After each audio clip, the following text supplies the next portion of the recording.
everyone. Wow, we've got some people waiting. Nice. Well, I mean, not nice at waiting. Got some new people in here. The Masked Angel. Hello, welcome. Miss Moz. Hello. Candy Girl. Got Kimmy. Hello, Kimmy. Hello, Legs. Hey, Maze. Hello, Frazzled.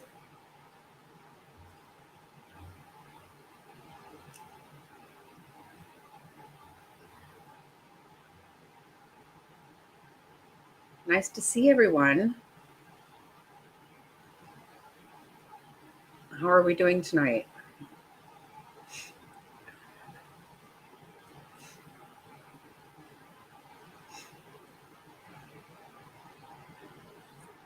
I didn't come on last night. I don't know.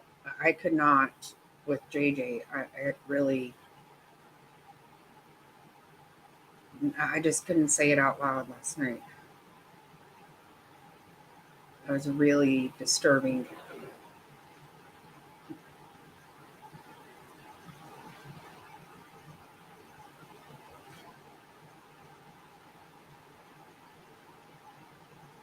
Oh no.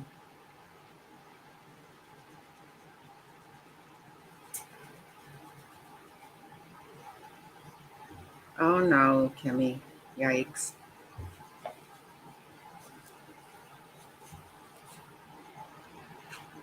Oh no. I'm sorry to hear that, Kimmy.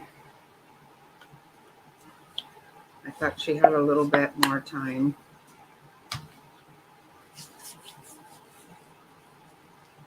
That's tough.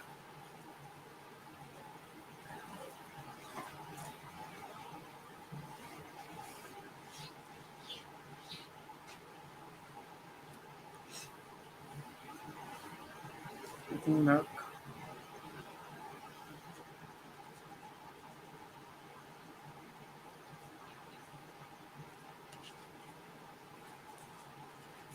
Yeah, and there might even be places that will help with that.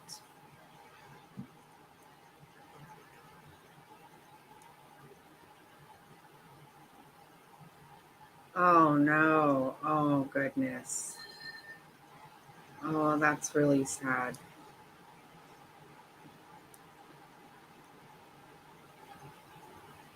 Yeah, she's really.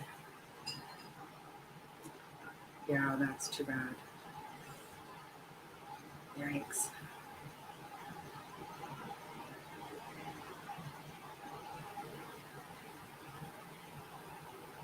I didn't, Legs.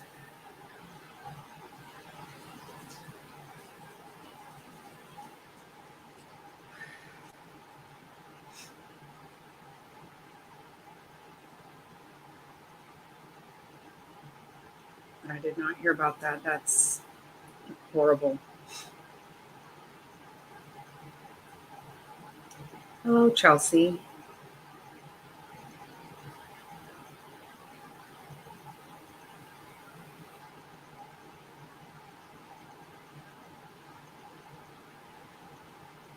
No, you don't, Kimmy, you don't. You definitely don't.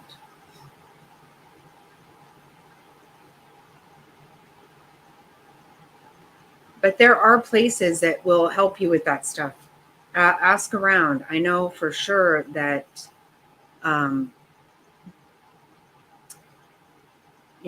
Fig's first husband brought home every animal he could find that was in bad shape. Like really bad shape. He just would bring them home. And it got expensive. So Fig found a place that would help with all that. I mean, his heart was in the right place, but I mean, they just couldn't keep doing it. Oh, poor thing. I'm sorry. Yeah. And they can probably tell you someplace because there are places that will help you with that, Kimmy. There are.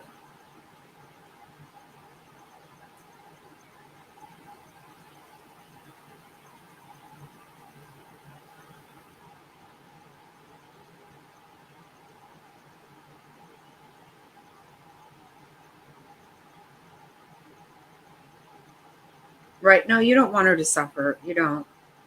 Of course not.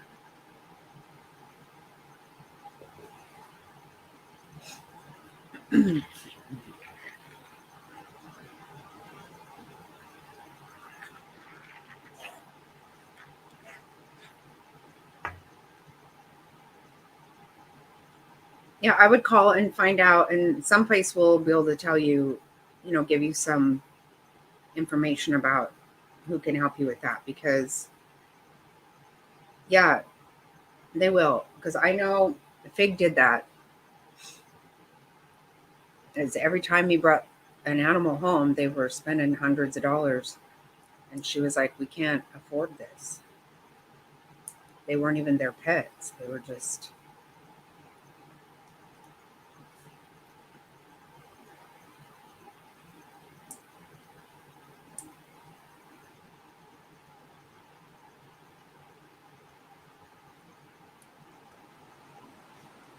yeah, absolutely. No, that's absolutely true. He has a huge heart. He actually does. He can be annoying as piss, but he does have a huge heart.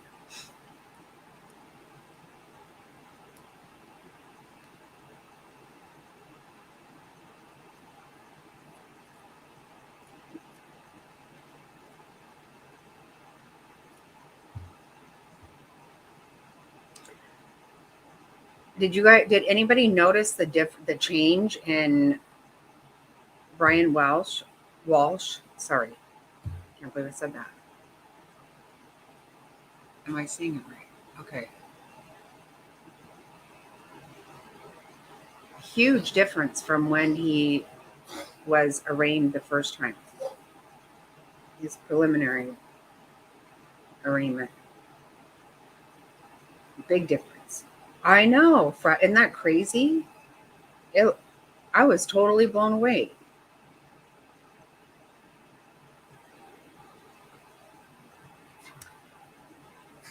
Just even the picture, like you can just see a huge difference. He looked like a complete slob the first time he appeared in court. That was crazy. So he had his arraignment today, and then we'll update on what's going on with the Vallow case. I know that. Oh no, don't worry, Kimmy, don't worry about it at all.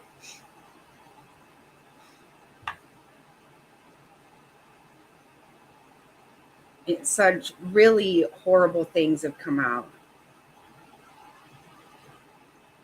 Yeah, yeah, I noticed that too, Frazzled. I did. Yeah, in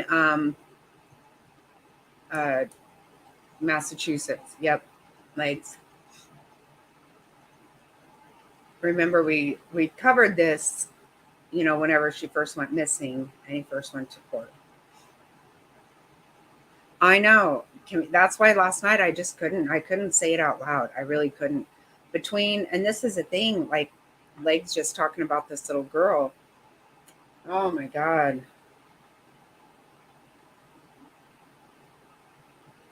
With Gannon and um, JJ and Tylee, it's just been a lot. I'm finding out such horrific stuff.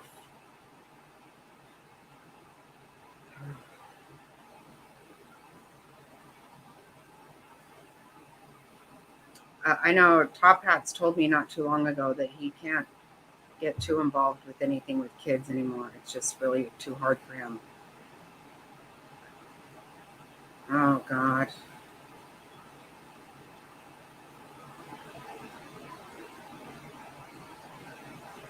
Okay, thanks, Maze.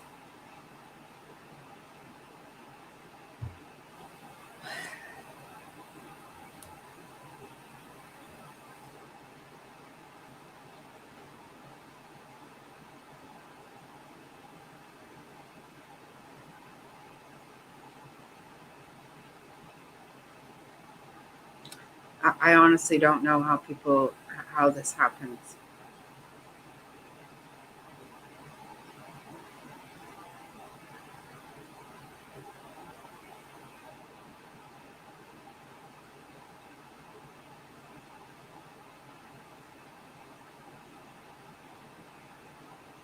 I know, Frazzled, it is, and it's just heartbreaking. It's just really hard.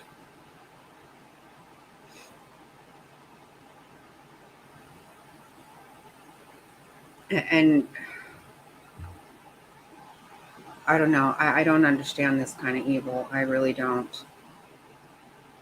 It doesn't make any sense. I can't get my head around it.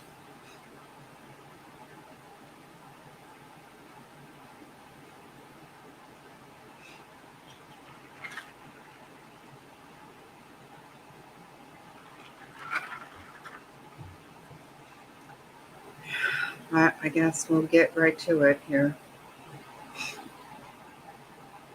Okay, Legs, we'll be here.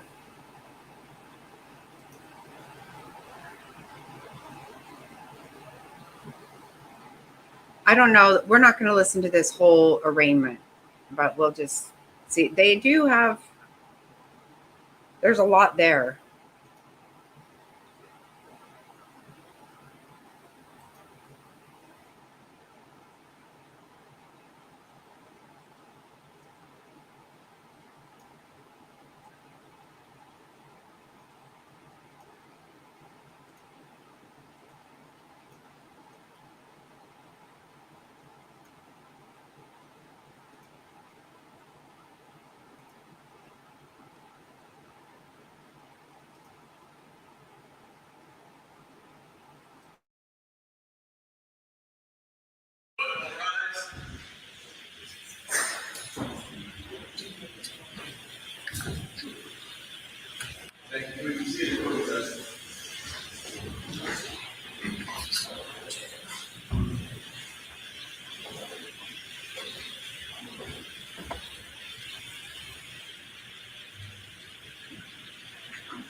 Okay, thank you.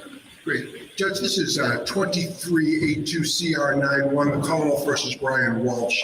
Can I have counsel identify themselves for the record, starting with the Commonwealth? Good morning, Your Honor. Greg Connor for the Commonwealth. Good morning, Mr. Connor.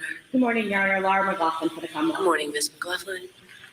Good morning, Your Honor. Tracy Minor, Mr. Walsh. Good morning, Ms. Minor. Good morning, Mr. Walsh. Good morning. Your Honor, may I proceed? Please. Are you ready for arraignment, counsel? I'm sorry. Are you ready for arraignment? Yes. Thank you. Mr. Walsh, 2382CR91001, Brian Walsh of Cohasset in the County of Norfolk on or about January 1st, 2023 at Cohasset in the County of Norfolk did assault and beat Anna Walsh with a Right. He did. He supposedly did, right?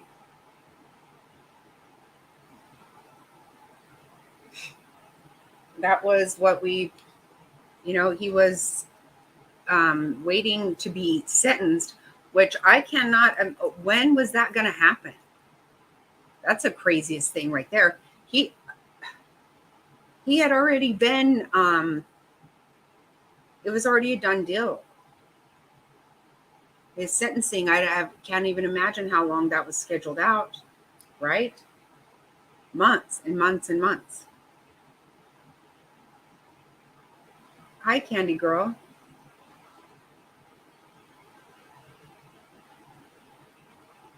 Yeah, that was so weird. So weird.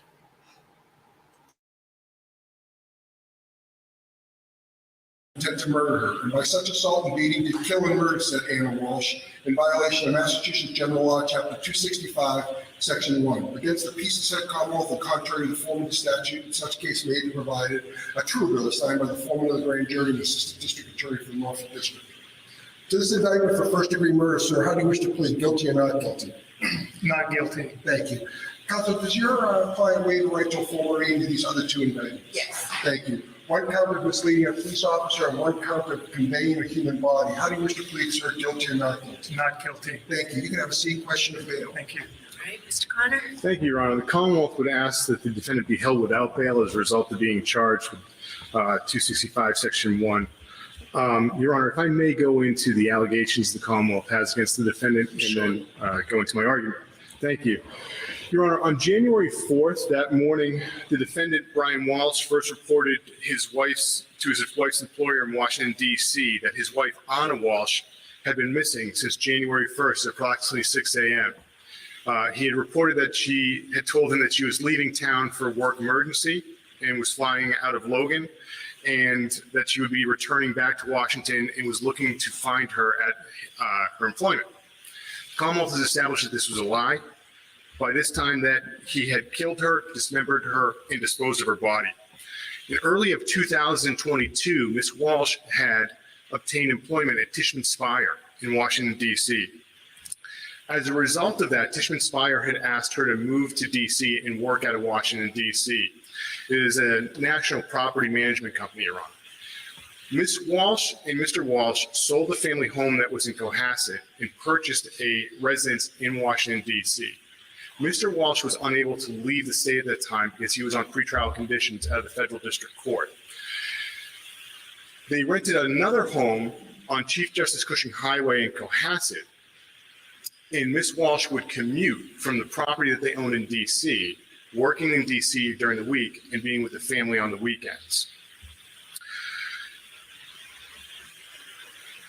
In December of 2022, it had become evident that Mr. Walsh was suspecting his wife of having an affair.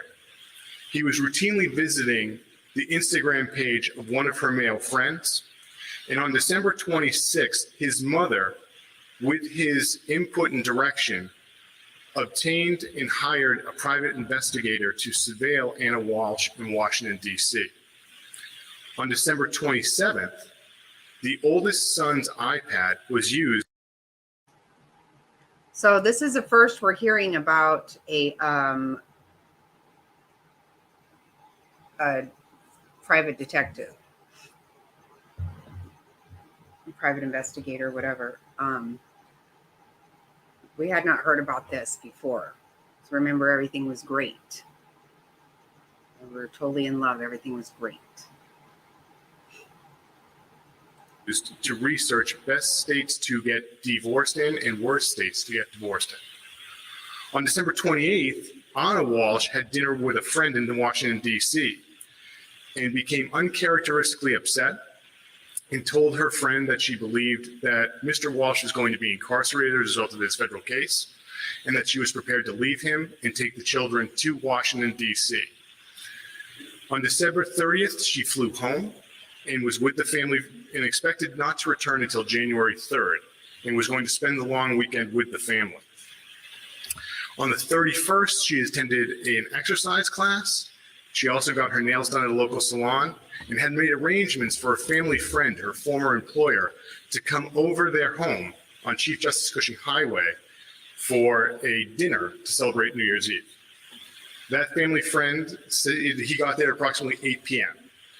and that the children were asleep and that Mr. Walsh cooked dinner for the three of them.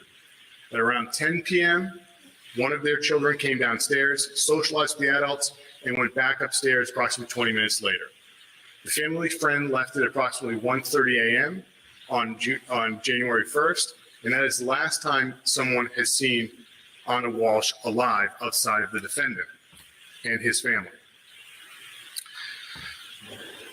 What happens is later on in the early morning hours at approximately 4:50 a.m., the oldest child's iPad begins to visit websites that... Frazzle, I think that the mother was very involved. It was a really weird situation, if I recall. She didn't like her, though. If I could be wrong, but I'm trying to remember back to this.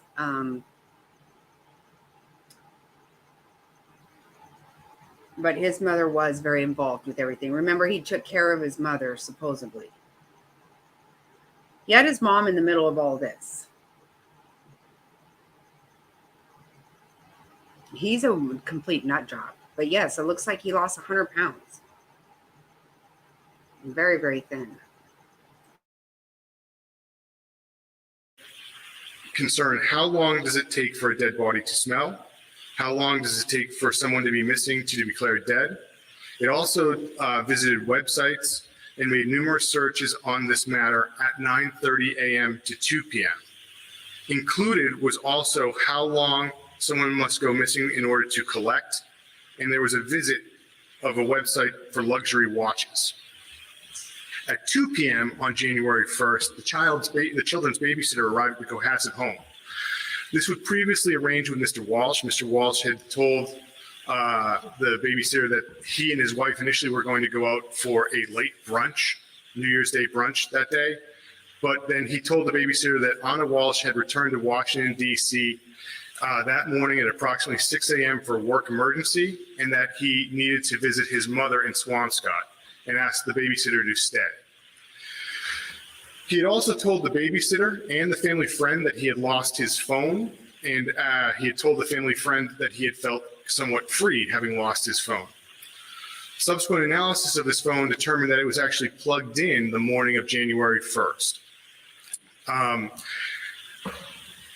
However, while his phone stayed at the house in Chief Justice Cushing Highway in Cohasset, the oldest child's cell phone did not. On January 1st, the oldest child's cell phone shows native location data that traveled to Shaw's Supermarket and Walgreens in Cohasset. At the time the phone is at those stores, the defendant is seen walking in on store surveillance videos by himself.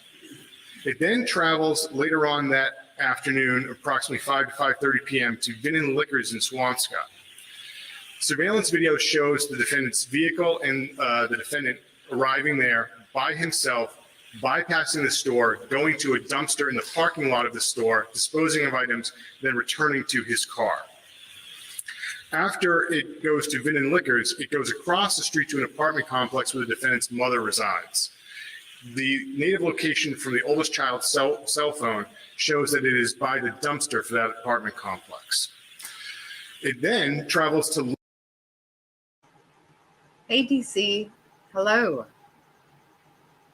No, me either. I can't either. And well, don't you love all these expressions he's giving, you know? Yeah, whatever.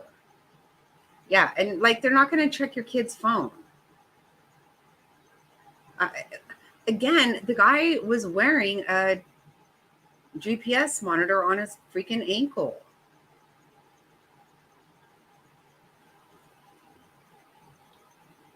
It's ridiculous. Yeah, me too, legs.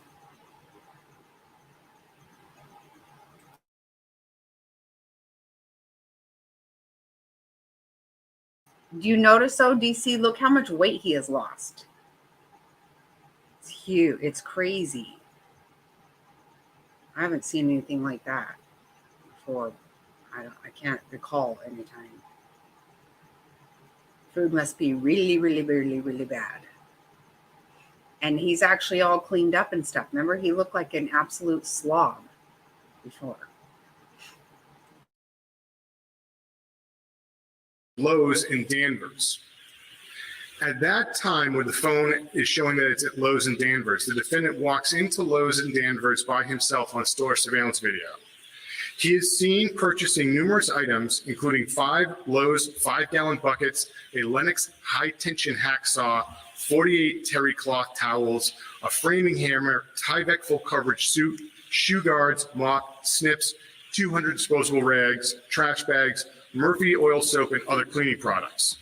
It then travels to CVS in Danvers, where Mr. Walsh is again seen on video by himself purchasing 13 different types of hydrogen peroxide. It then travels to Stop and Shop in Swampscott, where Mr. Walsh can be seen buying 3 64-ounce jugs of ammonia. The device then travels back to Mr. Walsh's mother's apartment. Mr. Walsh's mother stated that he did arrive that evening, informed her that Anna had returned to DC for a work emergency. At 7:15 p.m., Miss Walsh's mother then calls her private investigator and leaves a message indicating that Anna Walsh has returned back to D.C. earlier than expected. Mr. Walsh returned home at approximately 8:30 p.m. on the 1st. At that point in time, the babysitter has left with him with the children who are asleep. From 2 a.m. to approximately 5:30 a.m., the oldest child's iPad searched and visited websites concerning instructions on how to clean blood and DNA from objects, how to remove SIM cards from phones, how to mix ammonia, and search for apartment complex in Brockton, Massachusetts. At 8 a.m., the babysitter returned to the Walsh residence. Mr. Walsh left the residence that morning and is on surveillance at Home Goods in Norwell, purchasing 3 area rugs and scented candles.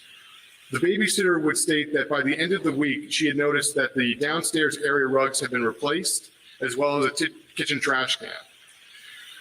Mr. Walsh returned from Home Goods, and the oldest child at this point in time had discovered his missing cell phone in a sibling's room. However, the oldest child's iPad continued to make searches on websites detailing how long Lowe's maintains security videos, how apartments maintain surveillance, and numerous articles about dismembering a human body. Around 4 p.m. on January 2nd, Mr. Walsh traveled alone to Home Depot in Rockland, and there he is seen on video purchasing 3 more additional 5-gallon buckets with leak-proof lids, a hatchet, plastic sheeting, 24 pounds of baking soda, and a second Tyvek suit. He then traveled to the Derby Street shops, Your Honor, where his car is seen traveling behind the shops in the area of the dumpsters, and then eventually will return to the shops where he is by himself, where he goes to a local restaurant and purchases takeout. Mr. Walsh returned to his home. The babysitter departed, and at that evening on January 2nd, he was alone by himself in his home, except for his sleeping children. From 1 a.m. or approximately 1:18 a.m. to 7 a.m., the oldest child's iPad again searches for and visits websites to discuss removing the odor of decomposing bodies.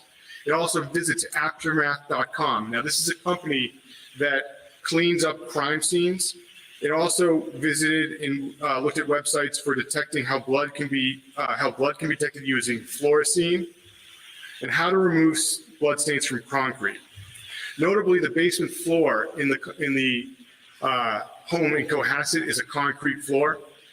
This was not accessed by Mr. Walsh's mother or the babysitter that first week in January, and had a security lock at the top of it that would prevent the children from gaining access to the basement. On January 3rd, Mr. Walsh brought his children to daycare and then into school and returned to the Cohasset home. At 8:30 a.m., Mr. Walsh makes his first attempt to contact his wife's cell phone by placing a call that goes unanswered. He would do this 3 more times at approximately 2:30 p.m. that day. At 10:30 a.m. on the 3rd, Mr. Walsh texted one of Anna's friends in Washington, D.C., and asked if she had seen Anna. On the 3rd, Mr.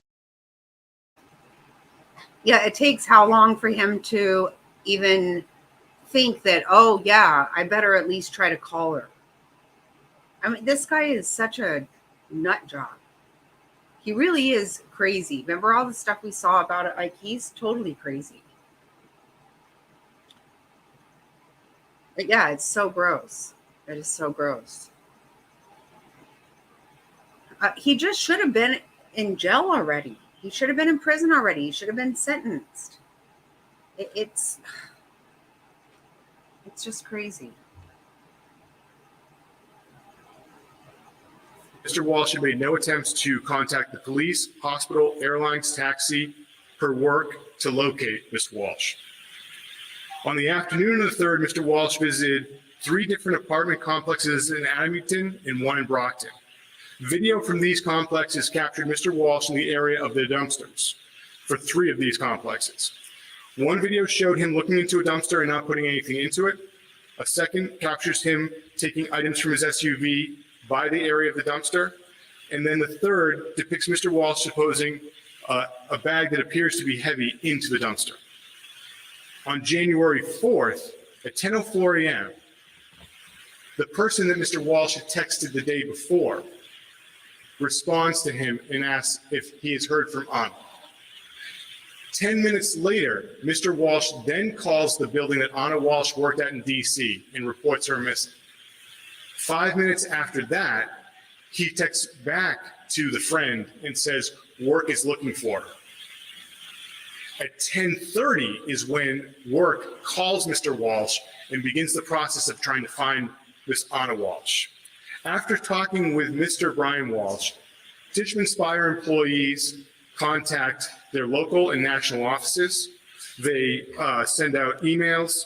They even go to her home to try and find Miss Walsh. They contacted local hospitals. During their calls, they encouraged Mr. Walsh to report her missing to the Cohasset police. At approximately 11:40 a.m. on January 4th, Tishman Speyer Security notifies Cohasset police. This is the first time law enforcement is notified that Anna Walsh is missing. Cohasset police would travel to Mr. Walsh's home at approximately noon that day, and he would tell them about how a dinner guest had left on January 1st and inform them, and then told Cohasset police how Anna Walsh had then informed him that she needed to go back to DC for a work emergency, that she left between 6 a.m. and he would tell police that day when she left, she was wearing a short black coat, blue-gray hunter boots, and also had a black Prada purse. He told the local police that his oldest child had seen his wife take a taxi that morning. Cohasset police from there on would attempt to try and locate Anna Walsh by contacting airlines, taxis, Uber, Lyft, and also attempting to get cell phone records. By January 5th, Cohasset police had established that Anna. Hey, Top Hats. Good to see you. Glad you made it. Hope everything's all good over there.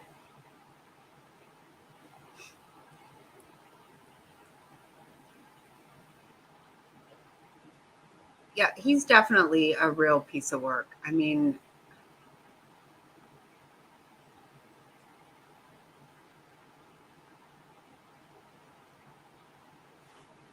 it's really just too bad because he should have been in prison already and this would not have happened. Look at his nose. Does that mean it was broke? I don't know. I don't really know. It looks like it might have been broke before, but doesn't even matter. Walsh had not flown to Washington, D.C. on JetBlue, the normal airline she takes, and that she had a return flight for January 3rd. They also learned that she had not left the country flying out of Logan Airport. They had learned that she had not used Uber, Lyft, and they had contacted local taxi companies, and none had gone to that residence. Cell phone records reveal that the last connection her phone signaled off of a tower was sometime between 3 and 4 a.m. on January 2nd, and that tower provided coverage for the Walsh home in Cohasset. On the 5th, Cohasset also notified state police to aid them in their investigation. The Massachusetts State Police notified and collected dozens of officers to come and help search the area, which included doing canvasses of the area, searching the woods of the area, utilizing a dive team to search the backyard pool and the air wing. Both Cohasset and state police also sent detectives to Washington, D.C. in an effort to locate Anna Walsh.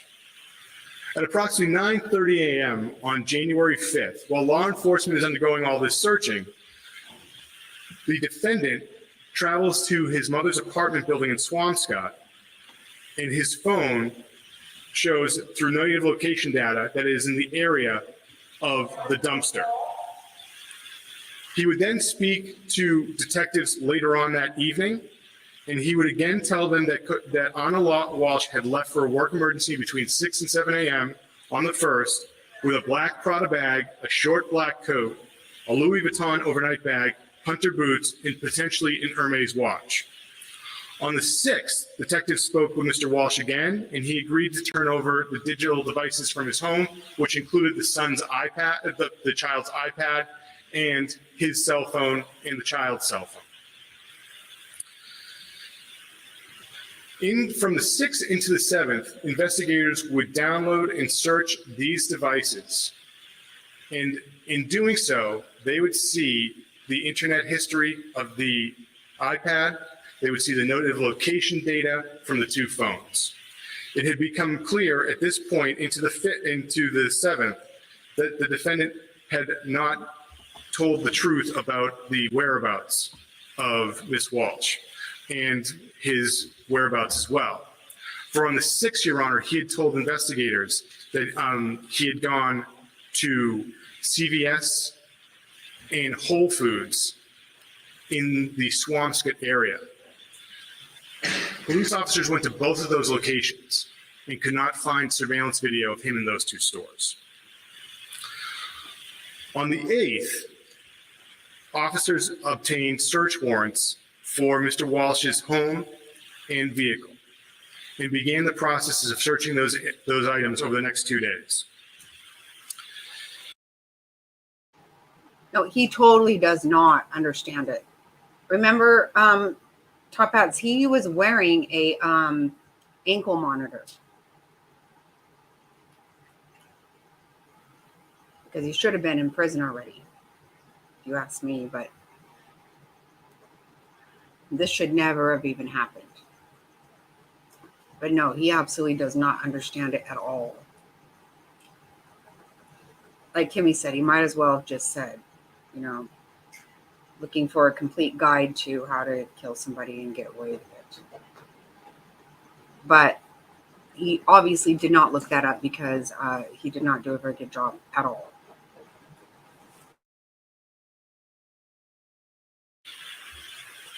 In the basement, Your Honor, they were found 8 red-brown stains that initially tested positive for the presence of blood. One of those stains has subsequently gone to the lab and did not pass confirmatory testing. Mr. Walsh's Volvo SUV also tested positive for the presumptive presence of blood in the driver's side seat control areas, the passenger floor mats, in the rear trunk area.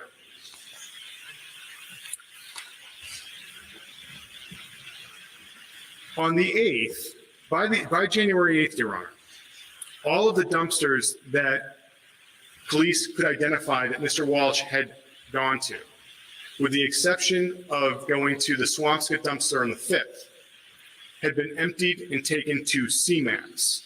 CMAS is a large-scale waste-to-energy recycling facility where the contents of the dumpsters are shredded and incinerated. This process goes on 24 hours a day, and by that time, by the 8th, all of those contents had been incinerated, leaving behind only a fine ash.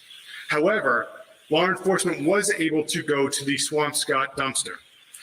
In the Swampscott dumpster, they found items, including a set of Volkswagen keys, Anna Walsh's COVID vaccination card, an Hermes watch identical to what Anna Walsh was known to wear, blue-gray hunter boots, a black product purse, and a short black coat. Also located in the dumpster, Your Honor, were rugs consistent with those that had been found that were in the living room and the kitchen of the Cohasset home.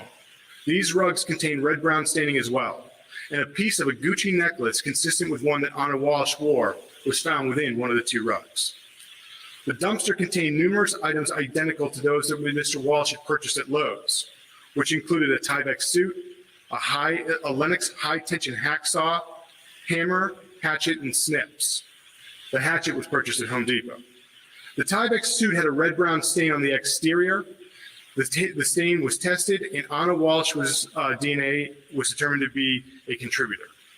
The hacksaw had red-brown staining in several areas. When it was disassembled, a small fragment of bone was recovered. These items are being processed for DNA.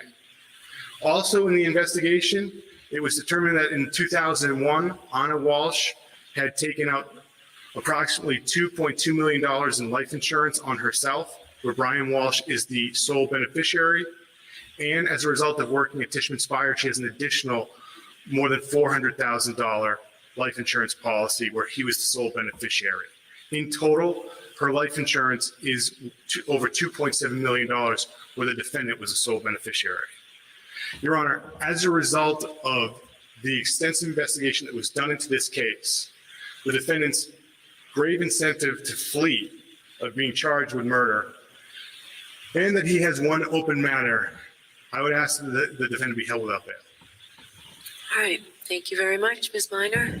Thank you, Your Honor. The defense would ask. Yeah, well, the thing is, Legs, Lori didn't know how to use them very well either, because just because they were burner phones, they went ahead and accessed all of their own accounts with those phones, which was stupid. But yeah, he thought he could just take his child's phone and run around with it. I've yet to hear them say that they got anything from the monitor that he was wearing.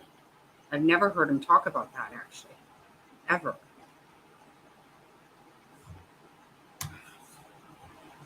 I have no idea.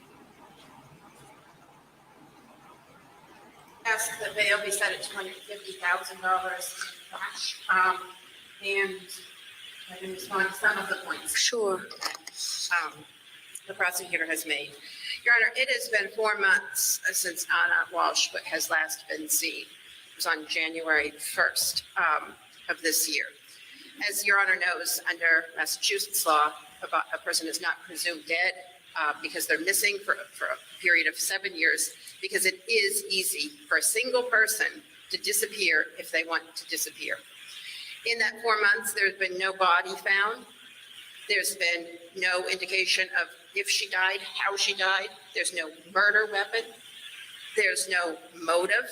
The government suggests that that Brian Walsh suspected his wife of an affair, but there's really no evidence of that. His mother did hire a private investigator shortly before New Year's that year. She told Mr. Walsh that she was doing that. He said she was crazy. Anna's a good girl, but go ahead. You'll be proved wrong. The investigator never found any evidence of an affair because they didn't actually have time to start doing anything before Anna went missing. Mr. Walsh had no idea that his wife was having an affair until he learned it in discovery in this case. There was a friend over. The last time she was seen was New Year's Eve. They were having Mr. Walsh made dinner for the friend. They were having a celebratory New Year's Eve dinner. They were having champagne. They each signed the outside box of the champagne bottle, saying that 2023 was going to be their best year ever, that they were a triumvirate, that there was only good things going to happen in 2023. There was no indication of any discord, no silences, no feeling that there. Other than the fact that he looked up what is the best state to get divorced in, he looked up all that shit. So, I know most people are looking that up just for fun, even though they're getting ready to have their best year yet. Yeah, he's an ass. I can't even stand the look on his face. There was anything but happiness between the couple. The friend did leave at 1:30 in the morning, and that was the last time that she was seen by an adult. With respect to the Google searches, Your Honor, yes, I get that they're problematic. But there were other Google searches that the prosecutor didn't mention, including a search of how to set up a charitable corporation to give away large lottery winnings tax-free. Well, Mr. Walsh never won a large amount of money in the lottery, and Mr. Walsh never set up a charitable contribution. There were also Google searches on best places to go for a family vacation in 2023. Best places to go for family vacations, all in the same time period, Your Honor. With respect to the blood in the basement, the police did take 8 separate swabs from the basement, which they thought contained blood. One of the 8 that we know of was sent to the lab for a confirmatory test. It came back negative. I don't know if the other 7 were just waiting for them to come back, or if they just decided to abandon that when one came back negative and not spend the money to do the other 7. But while it may be that the police who saw the little swabs, the spots, which looked really like rust, it's an old basement, it's an old house, thought it was blood, at least the one that was tested came back negative. With respect to the Tyvek suit, Your Honor, we did get the forensics back from the DA. It does test positive by a large number for Anna Walsh's DNA. It also tests positive for another unknown person's DNA. And when they tried to match Brian Walsh's DNA to that unknown DNA, they came back very, very small. Infinitesimally small, so that while you can't rule him out, the conclusion was you can't rule him in. So it suggests that there was at least another person's DNA on that Tyvek suit. With respect to cleaning supplies, yes, Mr. Walsh bought a lot of cleaning supplies. Many of them were still in the basement, untouched. The police photographed them. Those photographs were presented in the discovery. Your Honor, with respect to CVS and Whole Foods, they did interview Mr. Walsh. He said he went to CVS. He didn't say which one. They assumed it was Swampscott. That's not because he said it was in Swampscott.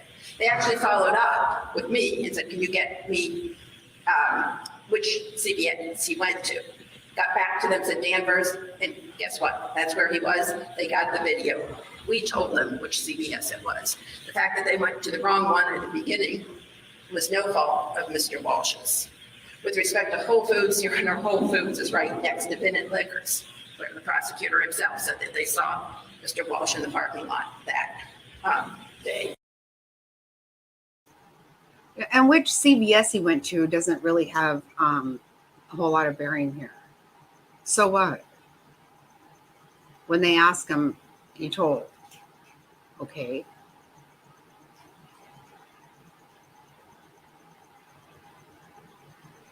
She's stumbling all over herself too. I wouldn't be happy if that was my attorney, I can tell you that.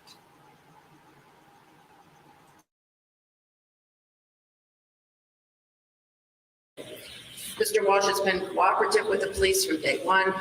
As the prosecutor indicated, he consented to give his phones to the police. He consented to give the iPads to the police. He allowed 3 consent searches of the place, including with blood sniffing canines, where the canines came up with nothing. He consented to draining the home's pool, which came up with nothing. He's been nothing but cooperative in this. He did call the employer on Wednesday when she was gone for 3 days and asked if she was there. Your Honor, that followed a pattern. Since Thanksgiving, Anna Walsh was gone, was not being able to be contacted for periods of days at a time. When Brian asked her about that, she said, oh, don't be a worrywart, don't call my employer. He waited 3 days to call her employer, assuming she had gone back. Yep, I think you're right, Legs. It was the grace of the, oh my God, ghost of Angel Grace. Yep. Hey, Jerry. Good to see you. Do you notice this guy's major weight loss? That's a hell of a diet, huh? Big time. Back to DC as she said she was going to, and was involved in a work emergency.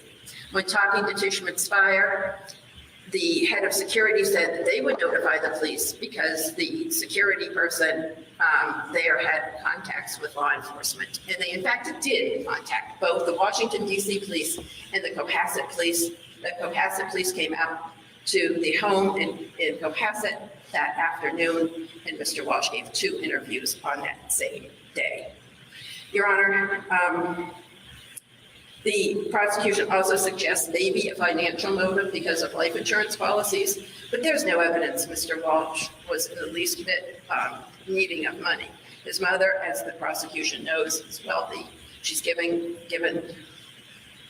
tens of thousands of dollars to Anna and to Brian. He was not in need of anything, nor were his children.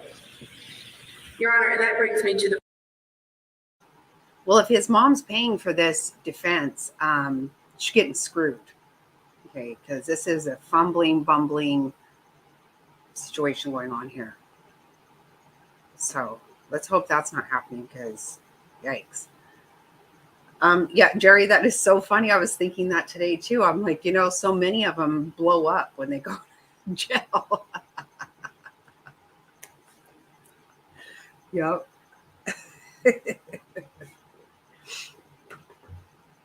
I know. I was thinking they either are not eating at all before they go in, and so now they're just eating this garbage, or they eat very well, which I think he did.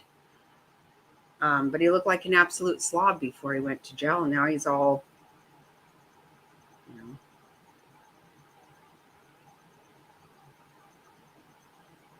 Yeah, he's been in jail this whole time. The point of Mr. Walsh has been the children. He has 3 young children who he has been the primary caregiver since each of those children were born. He's gotten them up, he's gotten them clothed, he's gotten them bathed, he's taken them to school, he's taken them to appointments, he's taken them to the beach. He was the primary caregiver of those children. Anna worked a lot. She wasn't home on nights and weekends, even when she was working in Boston. She moved to DC for a job in March of 2022, where she would come home on weekends if she could. Not every weekend, and even on weekends when she was home, she spent a fair amount of time without being with the children.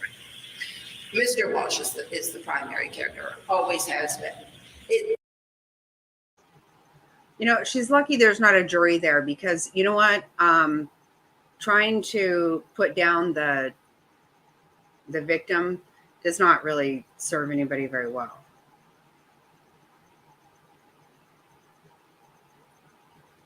Yeah, surely this is a court-appointed attorney because, wow.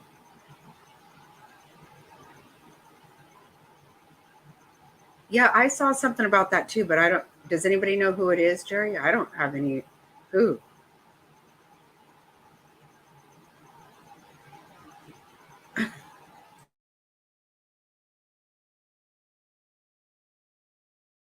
It may be somewhat easy to disappear if you're an adult and single.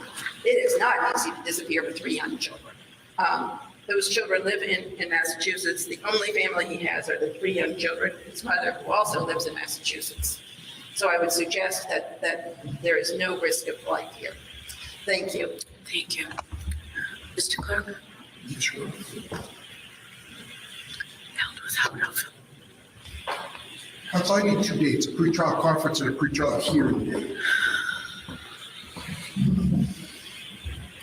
Could I suggest August 23rd? Let me just check, Jimmy, Sure. because it will be with me. Yep.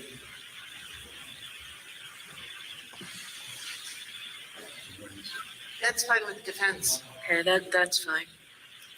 Great. August 23rd, and then a pretrial hearing date, I'd suggest something in October, not a Thursday.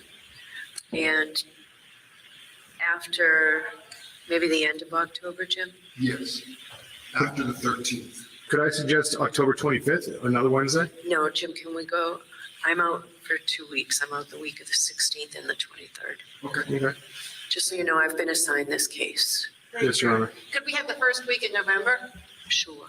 Because I'm out 2 middle weeks in October. How about November 1? That might be difficult for me. Could we do the 2nd? Yes.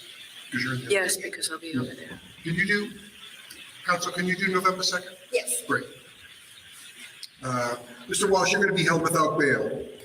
Your matter is continued 8/23/23 for pretrial conference 2 p.m. and 11/2/23 for pretrial hearing, also 2 p.m.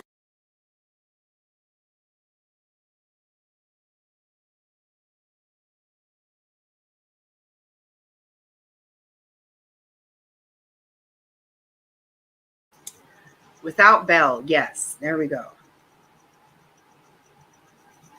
Yeah, that was loud.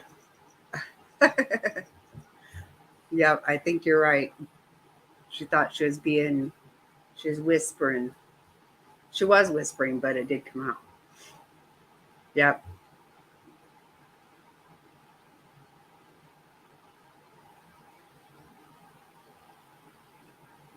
So just look at this.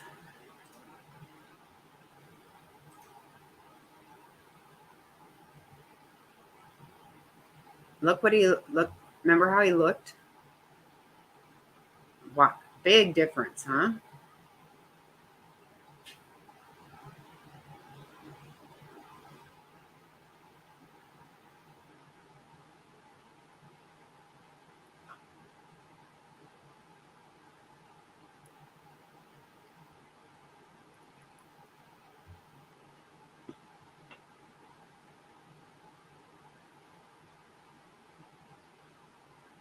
Right?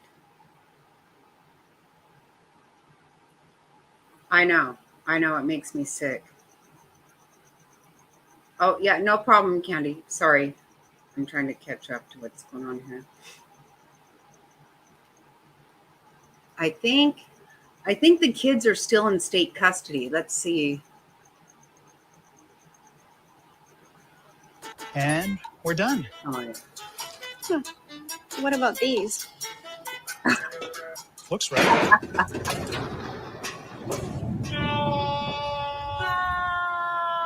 Okay, come on. Quick, the quicker picker-upper. When you gotta get it done, one sheet is all you need. And Bounty is 2 times more absorbent, so you can use less.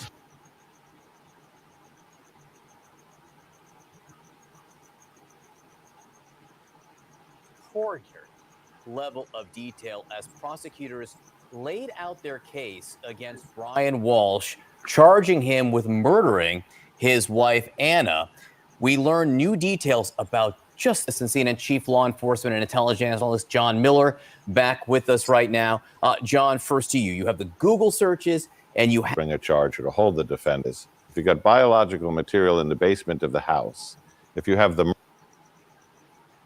Okay, I thought we were going to see what was going on with the kids, but what I was able to find is that the kids are still in state custody, which really sucks.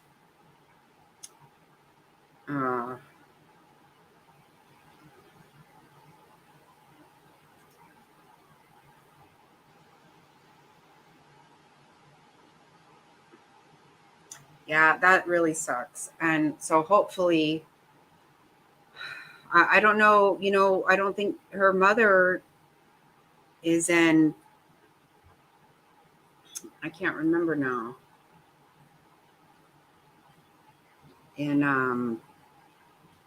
Oh goodness. I know, me too. Yeah, he absolutely is top hats. Yeah, he's a total con artist. Yep. Swindler, exactly right. Yep.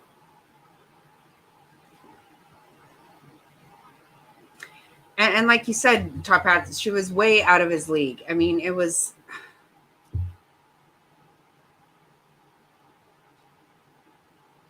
Yeah, those Andy Warhol.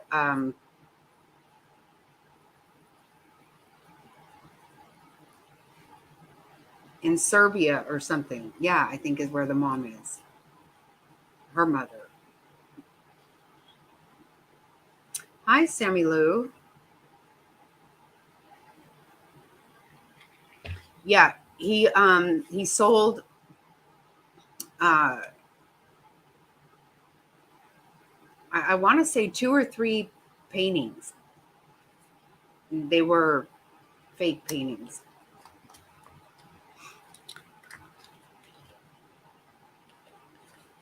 And I believe, I think they were Andy Warhol. I can't totally remember. I should have looked up more, but I actually thought I remembered all of this situation.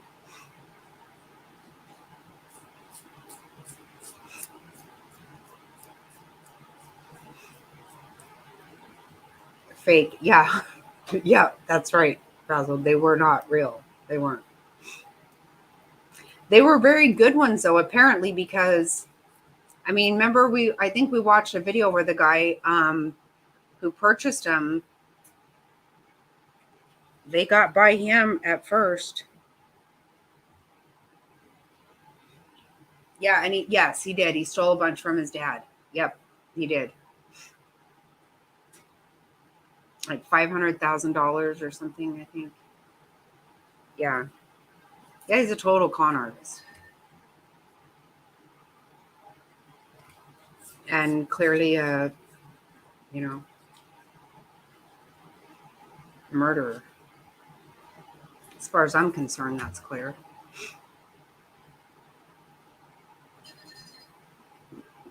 Yeah, he's been up to stuff like his whole life.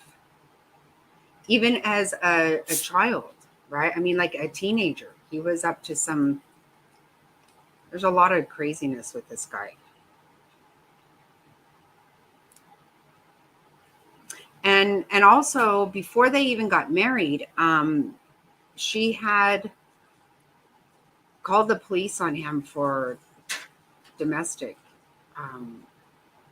violence in DC, where she was working. The reason they didn't move to DC, which is where her job was, she was the breadwinner, because he was not allowed to leave the state of Massachusetts because of his, pending going to prison situation. He was already found guilty. Yeah, totally. It's just too bad that he actually killed her. I know. So stupid.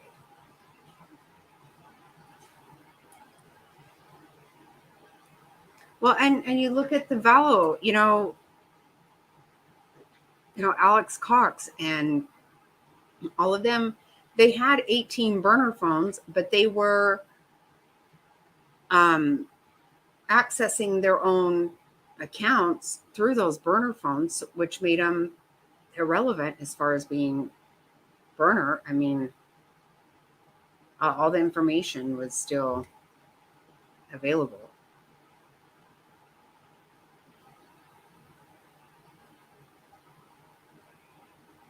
Right.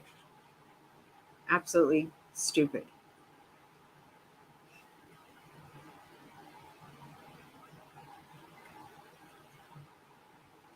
And yeah, you would have thought he would at least got a burner phone rather than using his child's phone. Like, nobody's going to look. Oh, and he consented to searching and to the phones. Well, he consented, but that was going to happen anyway.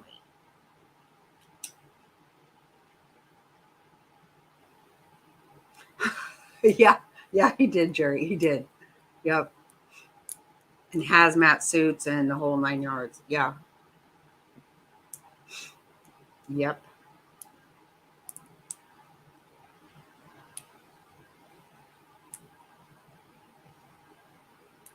I think he thought he was going to get bonded out, but who was going to do that? Because if his mother's paying for this shit, then I would hope that she would have got him a better attorney.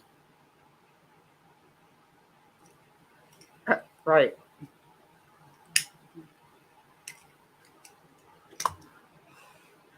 Well, she said, some of it was still there unused.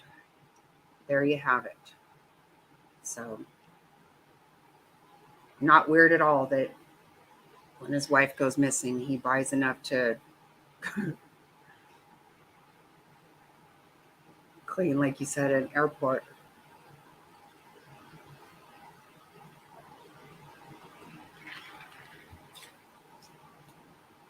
Yeah, pretty gross.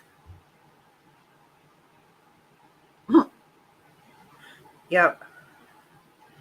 Well, and if you guys remember, a lot of the stuff he had put into those,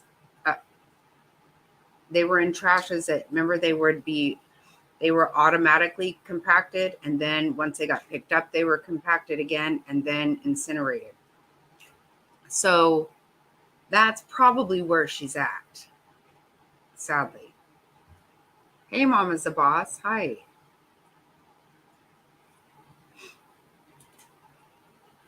Because he went around town throwing trash away all over.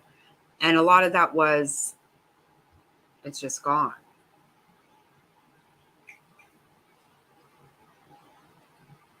I know, right? Sammy, well, she didn't like her, supposedly. Which, so what? It's because you don't like people doesn't mean you want them dead.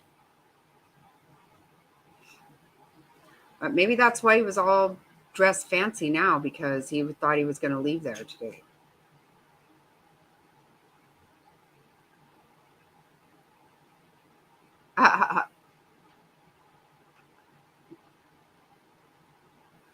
That's funny.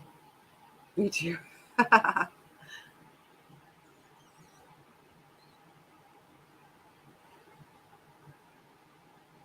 Oh, wow. Yeah, I don't know about that. I'm sorry to hear that, Sammy, because yikes. That wasn't fun. And why? I mean, she was the one supporting him. Right. So sad.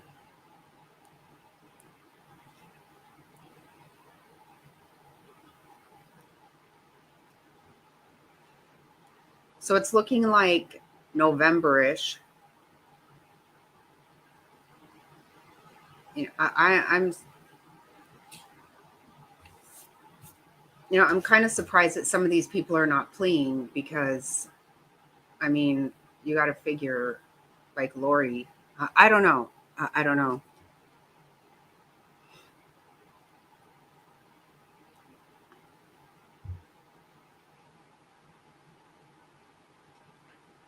Yeah, I think it's July. But yeah.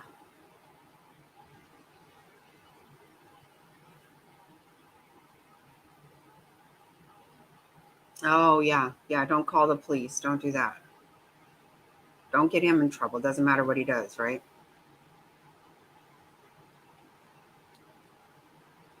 Yeah, that's great. Sorry to hear that.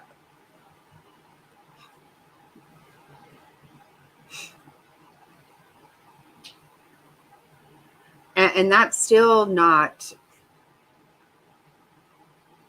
that's not the trial even. Right, Top Hat, that's still not the trial.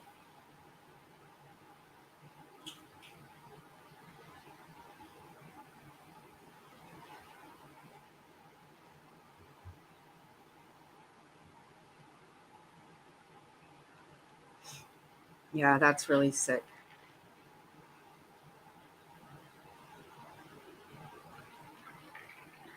Right. Me too, Jerry. Me too.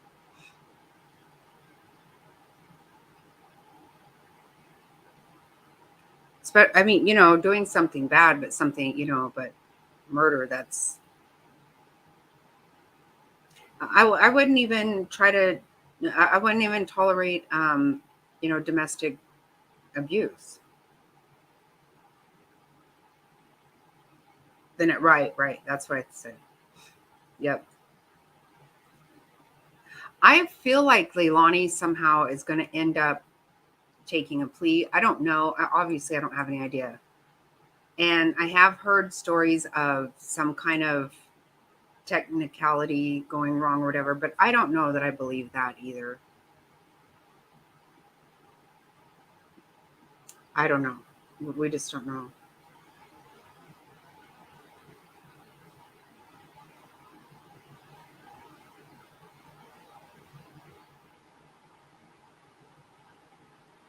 Right. I haven't seen that. Sammy, I didn't see that, but I'm glad to hear it.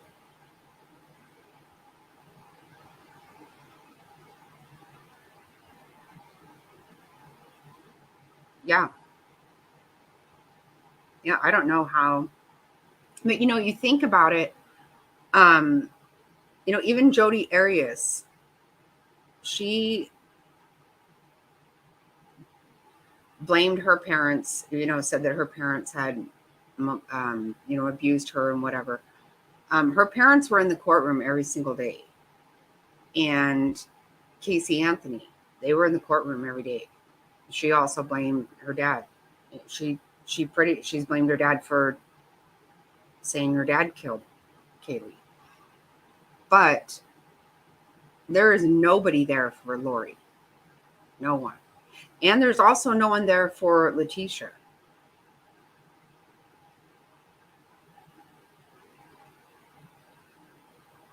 I mean, it's horrible. When Letitia's brother testified, he broke down and said, I mean, they had to stop it and get the jury out. He broke down and said, how could you do this? And her daughter broke down too.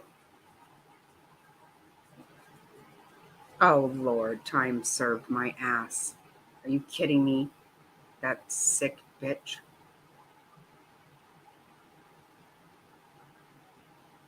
That's exactly right. Top hats. I can't believe that, and it can't be. It just can't be, because she did it.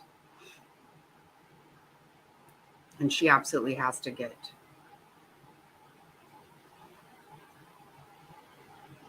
Yeah, I'll have to look that up, Sammy, because that's, oh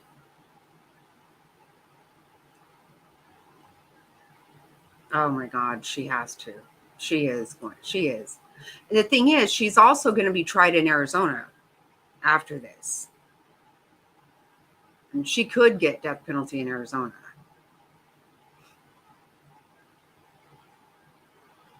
I can't imagine, with the things that we're hearing out of that trial. I cannot. I don't see how there's any way. And just her own words.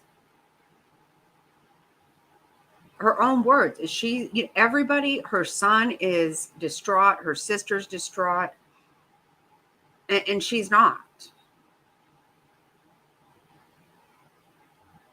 Oh yeah, she looks horrible. Nothing like Brian Walsh, that's for sure.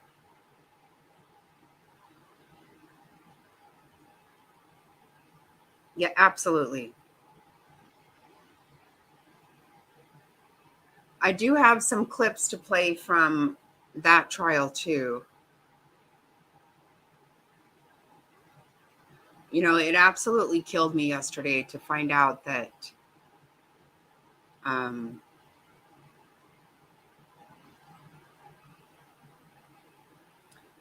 that JJ had so many defensive wounds. I had hoped somehow that they had drugged him.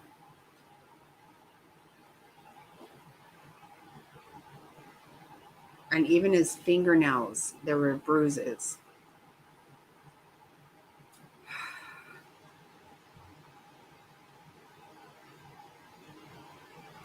I just don't know how a child, what goes through a kid's head knowing that these are the people that they trust.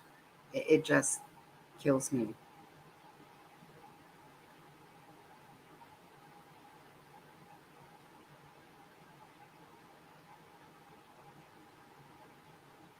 Yeah, that's exactly. I think you're absolutely right, DC. It's exactly what happened. Piece of shit. It's exactly. Yep. Yeah, and the attorney wants to act like, oh, she rarely had anything to do with them. No, because she was the one making the money, and he was taking care. I mean, but he was also selling fake art and conning people and up to no fucking good bullshit. So what that he cooked dinner? Nobody needs you to cook dinner. They need you to, obey the law.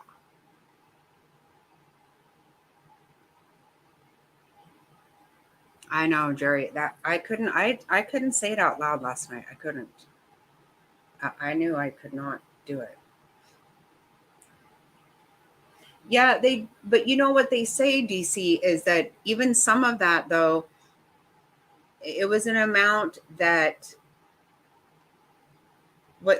they can't say for sure that he didn't just produce that himself, is what I'll play the clip for you, because the fact is he was not drugged enough that he did not fight. He had bruises on his arms, on his legs. He had bruises on his under his fingernails.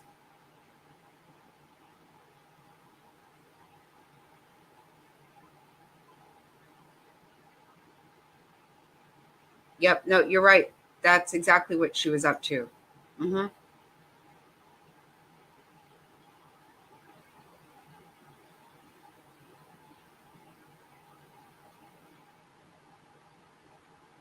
He did have traces of it, but he still fought. I mean, God, why couldn't they have just really drugged him? I don't know.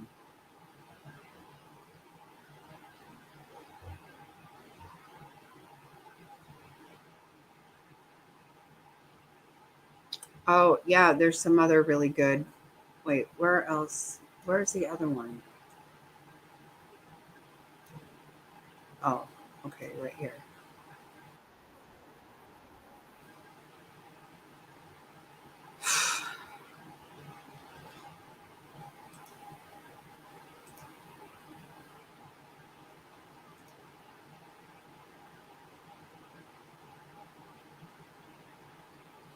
Okay, here we go. I don't know. We haven't heard that yet. He did, Sammy. He did, and that's what absolutely has me sick. Absolutely sick.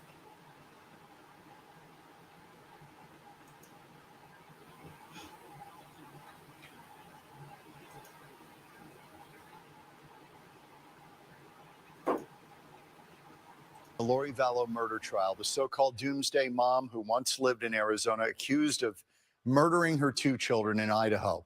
Today, the jury learned how Vallow's 7-year-old son was killed. Fox 10 investigator Justin Lum with the latest. We want to warn you the details presented in court today are graphic. We're learning more about the official causes of death for J.J. Vallow and Tylee Ryan, but only one is truly clear. Dr. Garth Warren conducted the autopsies of 7-year-old J.J. Vallow and 16-year-old Tylee Ryan, testifying on day 16 of the Lori Vallow murder trial. First, he told the court his findings on J.J. In a case like this, considering the way he was found, if there's any kind of injuries to the neck, it's a red flag. In June of 2020, Idaho authorities and the FBI discovered the remains of the siblings. JJ found near a pond area in the backyard of Vallow's husband, Chad Daybell. He's believed to have been buried there since around September 23rd of 2019, wearing these red pajamas wrapped in duct tape. I determined the cause of death to be asphyxia by plastic bag over the head and duct tape covering the mouth. Warren says toxicology results show low levels of alcohol in JJ's system, as well as a drug called gamma hydroxybutyric acid, or GHB, a controlled substance that can be used medicinally or recreationally, sometimes known as liquid ecstasy, which can give one a sense of euphoria. GHB can be found in tissues, including liver, post-mortem. There's really no way for me to tell for sure whether this is just a naturally occurring product in the body that was there, or if JJ was given GHB. Tylee's remains were located on the same property by a pet cemetery. Dr. Warren says she was also murdered, but the cause of death unspecified due to the condition of the body. We were looking for anything, bullets. Is there any portion of a knife? Is there any other foreign debris that can be found on x-rays that we could collect as evidence? Prosecutors believe Tylee was killed between September 8th and 9th of 2019 after a family trip to Yellowstone Park. What was left of Tylee was burnt flesh and charred bones. These organs had severe decomposition. They had significant burning artifact. They were charred, they were shrunken, but those were the organs that I found. And presumably the rest of the organs either burned away or just were never found. The jury continues to watch Vallow as evidence mounts against her. Justin Lum, Fox 10 News. For all the latest on the Lori Vallow.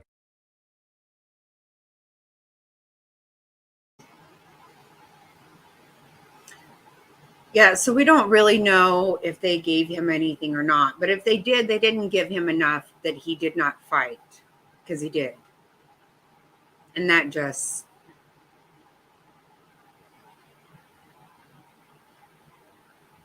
Oh, yeah, Sammy, that was horrible. Yeah, and I don't know how they think that works well with the jury. I just don't understand that. I mean, he literally argued with the guy. It's so ridiculous. Yeah, me too, Sammy. I did. That's why I didn't even come on last night. I just couldn't. It was just too much.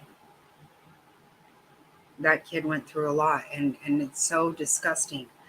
And she shows no remorse. She shows no emotion even.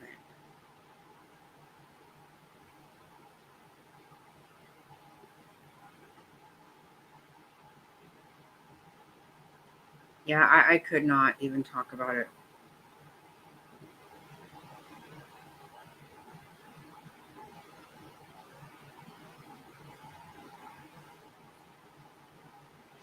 It's very sad. It's just disgusting.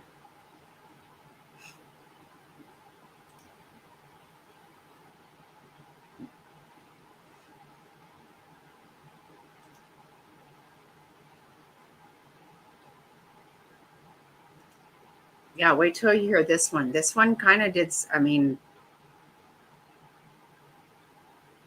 I hadn't even thought about this, but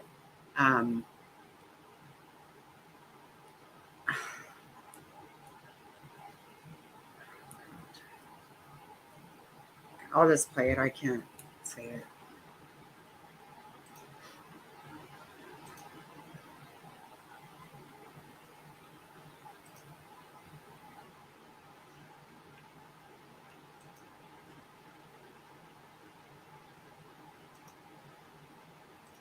There were more chilling details tonight in the Lori Vallow murder trial. The cult mother accused of killing her two youngest children. An FBI forensic examiner took the stand today and said 16-year-old Tylee's bones had signs of stabbing and chopping injuries. While he was not able to determine what exact tools were used, the examiner speculated that it was either a machete, a hatchet, or a cleaver. A forensic biologist also testified that she found Tylee's DNA on a shovel and a pickaxe handle found at Chad Daybell's property. Chad is Lori's fifth husband. His wife was murdered just weeks after the kids were killed. Authorities found the two children buried on his property. Joining us now is forensic analyst Joseph Scott Morgan and criminal defense attorney and News Nation legal analyst Sarah Azari. Doctor, I'd like to start with you first. The forensic scientist on the stand today testified that she found two latent prints on a plastic bag that JJ was in, and that those prints belonged to Alex, Lori's brother. Yeah, you're right. And Elizabeth, this is probably to say that this is a plethora of information. This is the most data that we received or have been exposed to at this point in this trial. We were just awash with it. And that is significant because for a long time, many of us had suspected that Alex did in fact have something to do at least, with the hiding of these bodies. Now, whether or not he was actually the perpetrator, no one will ever know because he is now deceased. However, the fact that there was a latent print left behind by him puts him in contact with this bag, with the tape, all these other items that are out there. And what about this testimony about the condition of Tylee's bones, that they showed injuries that were of a chopping type injury? What does that tell you? Yeah, it's absolutely ghastly. These are going to be postmortem injuries or after death injuries. It almost seems, Elizabeth, and I'm kind of going out on a limb here, as if her remains in total had been burned, and then they went back, perhaps, because these are very rudimentary. It's not very well ordered. It's almost like they tried to dismember her body after it had been on fire. They went to the center of the body. These injuries were impacted around the pelvic area and the tailbone. So it's like they're trying to break the body up after the body has been set on fire. Absolutely ghastly stuff. Oh, Sarah, this is the second day of this horrific testimony. Yesterday was all about the 7-year-old boy, her brother, JJ. How is the defense trying to rebut this when they get their chance to cross-examine these witnesses?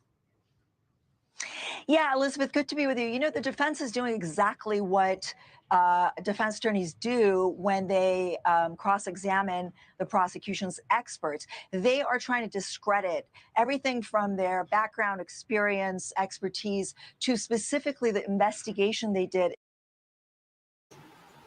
Well, yeah, I mean, but the way he wanted to argue with the guy, the doctor, about did they take a test of his nasal cavity or whatever. I mean, so how does he know about how, what was in the bag and what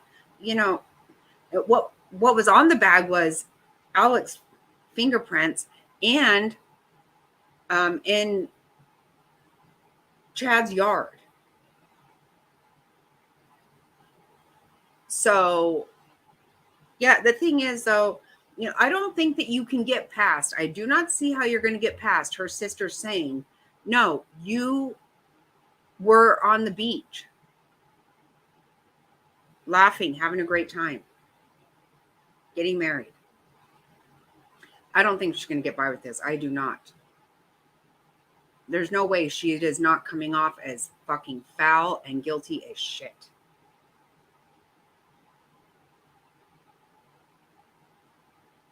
Yeah, and they, oh God, I know it just kills me. Oh my God.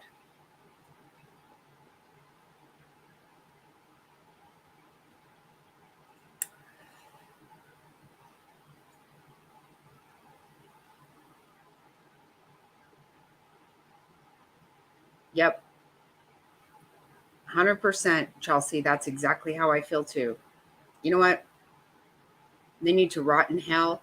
And yes, I want the 2 Melanies to go to jail. And the thing is, when you look at Zulema, she did question it, but she questioned a lot of things at the time it was happening.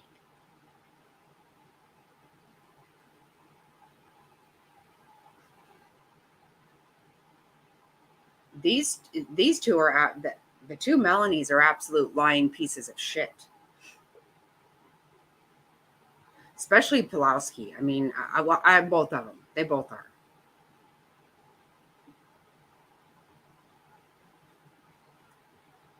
Yep. They have not been given immunity, not to my knowledge, because Melanie Gibb recording that phone call, that was her knowing that shit had hit the fan and she was trying to get herself out of it. That's the only reason she did that. No, it's not. No, she kept her hands clean. She did. But she is far from clean. Far from clean. The fact that she didn't give a fuck is pretty telling.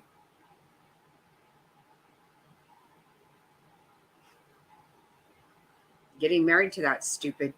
And yeah, DC, you're right. He's so gross. There is nothing, I cannot even get what the hell anybody is attracted to with that guy. He's so fucking gross.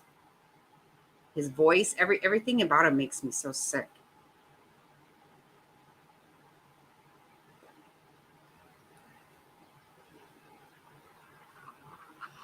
And yeah, she wasn't gonna just give JJ to other people because she wanted that Social Security.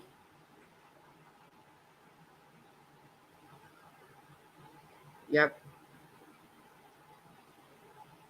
Because that's exactly right. Even if you did believe this horse shit, which seriously says how just absolutely stupid you are, but even if you did believe it, you can't think that killing people is okay. You just can't.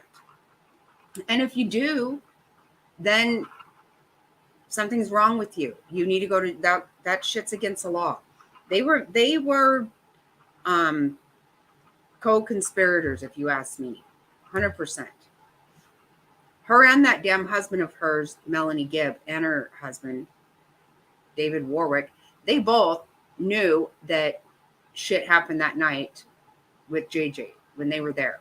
They know that.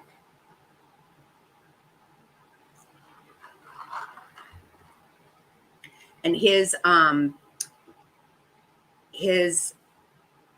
nightmare, really? But they were all having extramarital affairs. How did they even pretend that they were religious in any way, shape, or form? Nothing. Everything they were doing was horrible. Everything.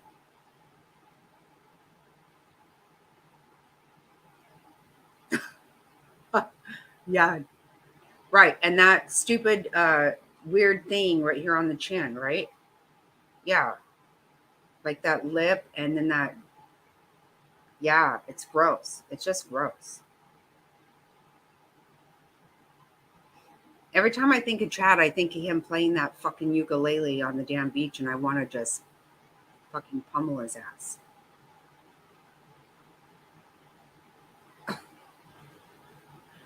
They're disgusting. His voice really, oh my God. So fucking gross. Who wants to marry somebody with the little ukulele? Just don't even. And probably Charles bought it. What a sick fuck.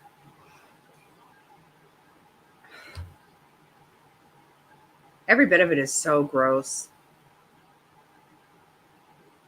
But no, I think she's going to be convicted there. I'm sure she is. I don't see, they're not even putting on a defense.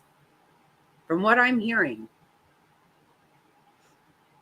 they do not even have a defense.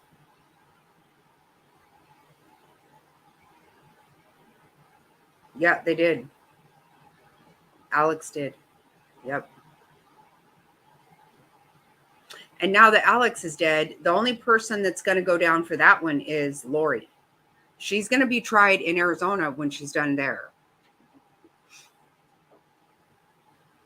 And that's so sketch. Everything they have on that is absolute bullshit. They didn't call 911 for 44 minutes. And then he said he gave him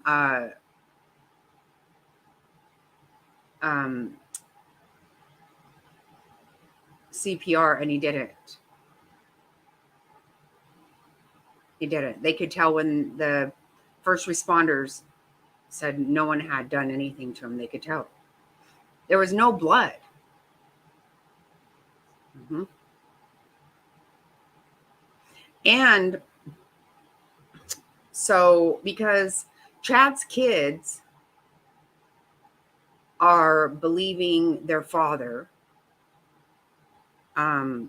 and they just blame Lori, and they are, at least one or two of them is testifying.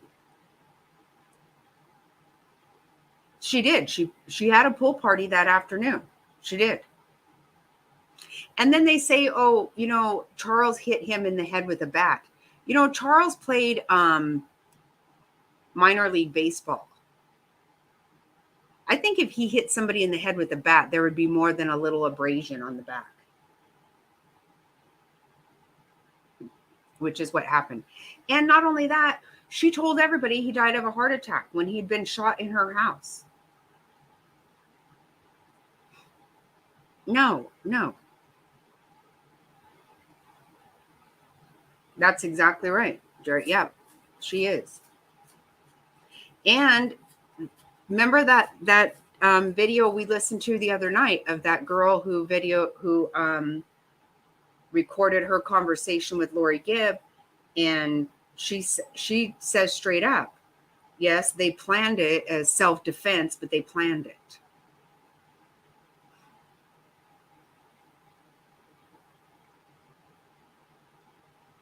That's what I'm saying. When people started, I wouldn't have bought into any of it. I mean, it all sounds about as loco on the cabeza as I can even tell you. But the minute somebody started even getting sick, maybe, or, when we start talking about people need to die and then someone does, yeah, I'm out, dude.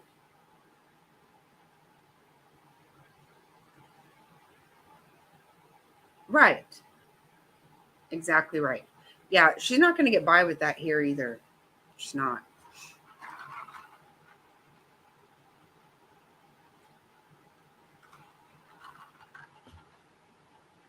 And you can't tell me that how many people, so far at least 3 people have died of natural causes that were very young. That doesn't happen. It just doesn't. I'm sorry.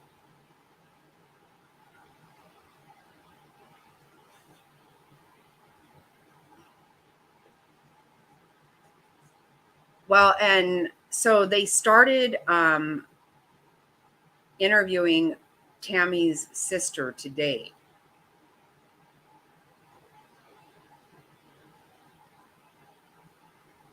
And she's going to finish tomorrow.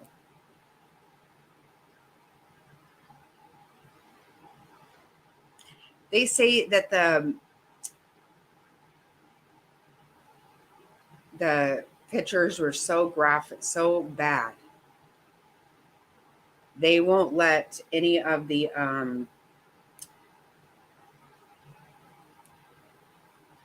yeah, me either, Jerry. I don't give a shit what they say. I don't care. Yeah, me too. DC, yep. But they say the autopsy pictures were so bad of the kids that the jury had to watch it on monitors, and defense and prosecution. They all watched it on monitors. And the prosecution even turned everything the opposite way and moved their chairs to the other side so that nobody could see them. And there were more than 30 of just Tylee. Tylee it took more than a week for them to do her autopsy because she came in multiple bags, her remains. I mean, so how is mom okay with this? So there's no way she gets by with this. There's just no fucking way. I can't believe that. I cannot believe that will happen.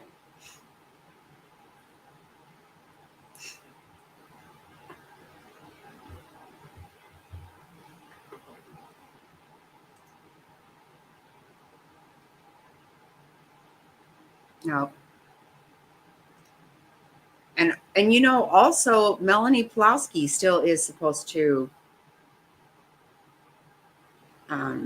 testify, and her husband.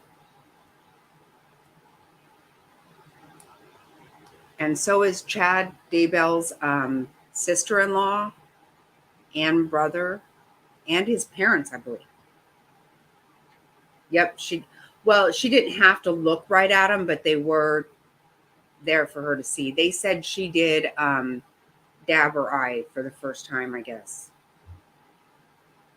Can you imagine? I knew I could not even say it out loud yesterday. I knew it. And she can just look at that. She's a sick fucking bitch.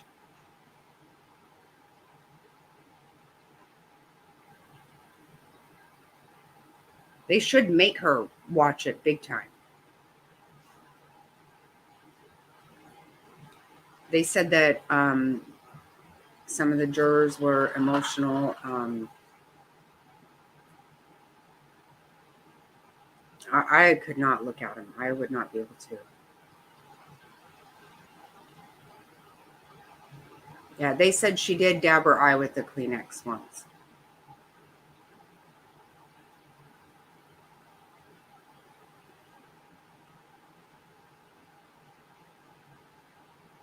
Yeah, she didn't have to look right at it.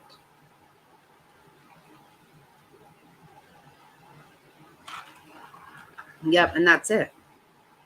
How are you not a fucking mess?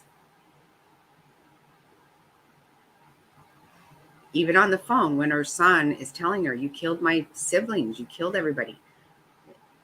She doesn't even cry then, ever.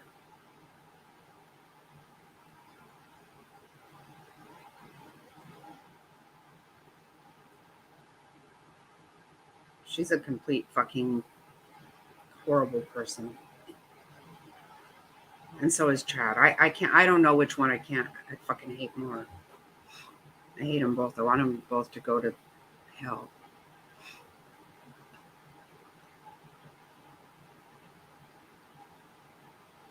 Right. Just because she dabbed her eyes, what does that actually mean? You know, maybe her attorneys finally said, listen, you are really very okay with all this shit. That doesn't look good. Because I think her whole defense is just going to be that, first of all, you know, that Chad and Alex did it all, and she was, you know, taken in by him, I guess. That's what I understand. But she doesn't really have any much of a defense even prepared, from what I understand.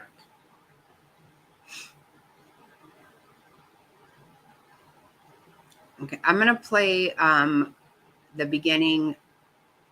Now, the sister will finish tomorrow, but this is what happened today with this Tammy's sister. So now it looks like we're going to get into Tammy. You know, like you said, anxious to hear how. Did she have defensive wound? You know, you got to wonder.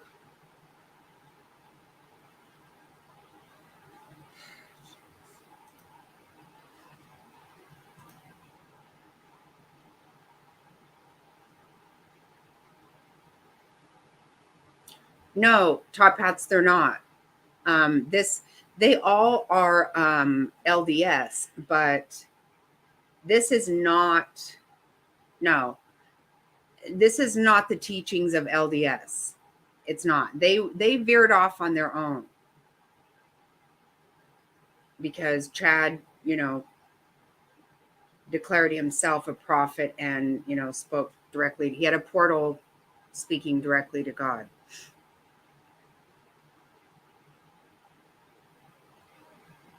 Because he had had 2 near-death experiences, which he had never declared near-death experiences his whole life until he. Yeah, no, this is not the teachings of LDS or Mormon, whatever. It's their own. Whenever he gave his blessing to Alex, what did he call it? The Church of the New, I think is what he said. Can't remember now. Some weird shit like that. Some fucked up crap. He's an idiot. He's a fucking idiot.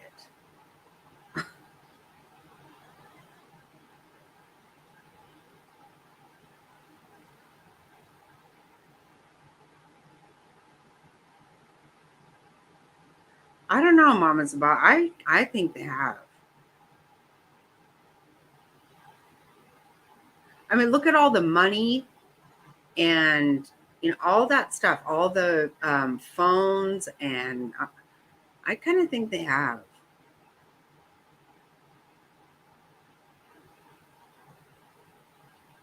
Well, she's charged with conspiracy.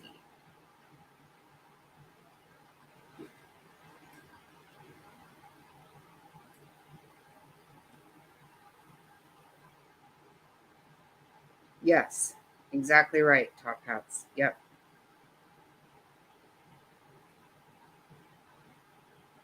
I think so too, Sammy. That's not going to be off the table for him. You're right, it's not. And he has hands on for sure. Yep. I believe that 100%, Sammy. Yep. Yeah, Mr. Soft Lips ukulele player is going to fucking fry. I'm sure of it. I'm sure the fuck hope so.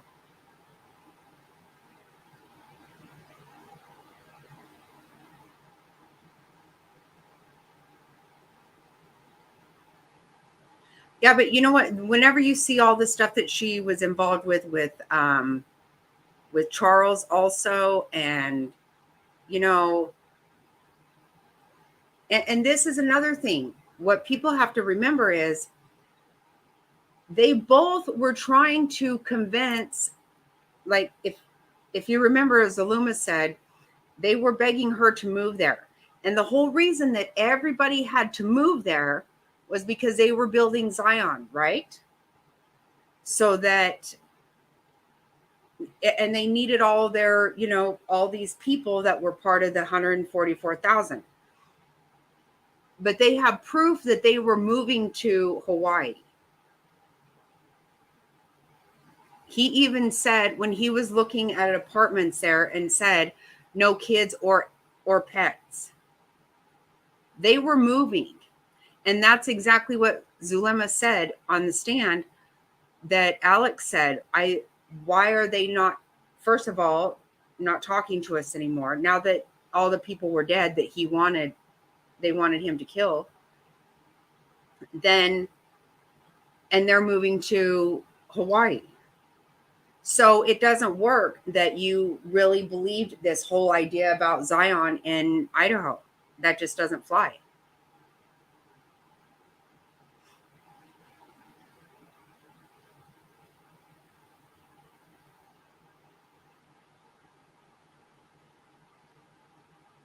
Right. He absolutely. And he did Tammy by himself. And they also have proof that, you know, Lori had just threatened him basically that if she's not going to go, then she'll move on. And then all of a sudden, you know, she's coughing. That's what they, listen to that. Listen to this. Listen to this right here. How in the fuck does coughing equate to being dead all of a sudden? Absolute horse shit.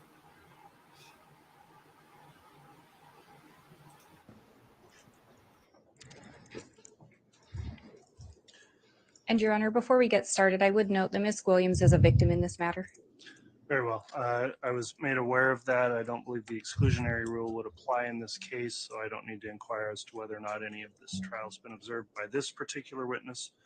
So with that in mind, I'll just advise Ms. Williams, if you would please make audible responses, verbal responses to any question, and avoid talking at the same time as anyone questioning you. That'll help us keep a clear record. And with that, Ms. Blake, you can inquire on direct. Thank you, Your Honor. Will you please state your name and spell your last name? Samantha Gwilliam, Gwilliam. Are you related to Tammy Daybell? Yes, I am. She's my sister. Do you recall being contacted by law enforcement about a pet cemetery on Tammy and Chad Daybell's property in Idaho? Yes.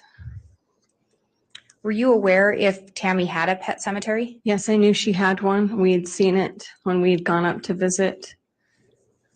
And I would ask that the witness be shown State's Exhibit 23A. I have 3 copies, so one for the court counsel, and then if we can have the witness shown one.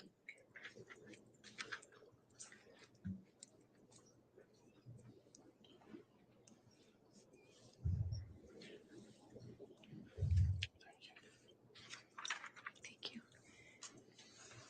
And when you talk about a pet cemetery, do you know where it was located on the property? Yes, it was on their property to the side of the red barn. They had a fire pit that we did have marshmallow roasts at, and there was a fence with a little dog statue next to it. My niece's dog was buried there, and that's why they put the dog statue on top of it.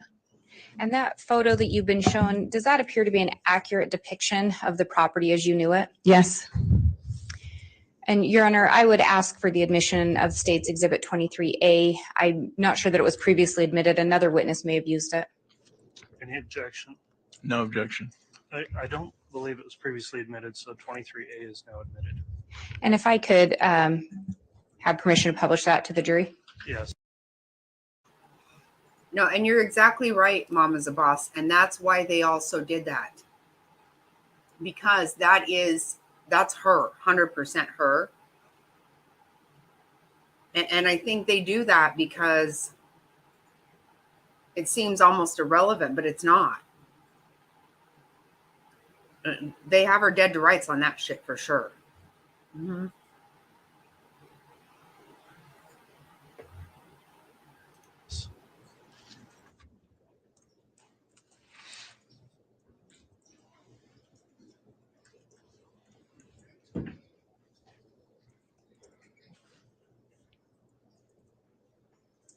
And I think there may be a pointer up there. There is. Can you indicate where you knew the pet cemetery to be located? Right here in this little fence, you can see the little dog statue right at the base. This is the fire pit. And how did you know, or I guess you've indicated that, was it common for Tammy to have a pet cemetery? Yes, we all grew up with pets and they were like our family. So when they pass away, we always buried them on our properties. And that property in particular do you know whether that property is 202 North 1900 East in Fremont County, Idaho? Correct. Did Tammy love animals? She did. Do you know if she loved them her whole life? Yeah, we always had pets, guinea pigs. She had ducks, like the whole gamut. We had all of them. Did animals seem to love Tammy? Yeah, she was a person that was, they were just drawn to her and she loved taking care of them. Was that the same way with people? Yeah. She was a little bit of an introvert, but she loved people and loved taking care of them. She loved her grandkids. And Your Honor, I'm going to ask that the witness be shown State's Exhibit 298. I believe. No, that's another thing. You know what? Taking a grandchild's grandmother, just taking the mother away from her children and the grandkids, how sad. All for your twisted, fucked up bullshit. I don't think Chad believed it. He didn't believe it. He didn't. He knew he was making shit up. I think Alex is probably the only one who really believed all this shit. The rest of them just went along for all the fucking money and philandering and carrying on. And like you said, that Melanie, how dare her even talk about scripture and try to argue? That was all because she knew she was fucking recording that. What in the scripture says? What do you not understand about adultery? What about that do you not get? Everybody was having extramarital affairs, but this was all supposedly, coming from God. Bull fucking shit. Bullshit. But how sad to take the grandmother. So sad. Defense counsel has already been provided a copy.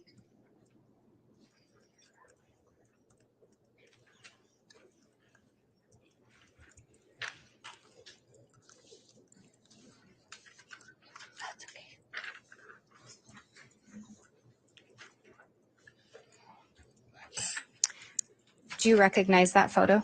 Yes, I do. And who is that? It's my sister. And Your Honor, I'd move for the admission of Exhibit 298. Any objection?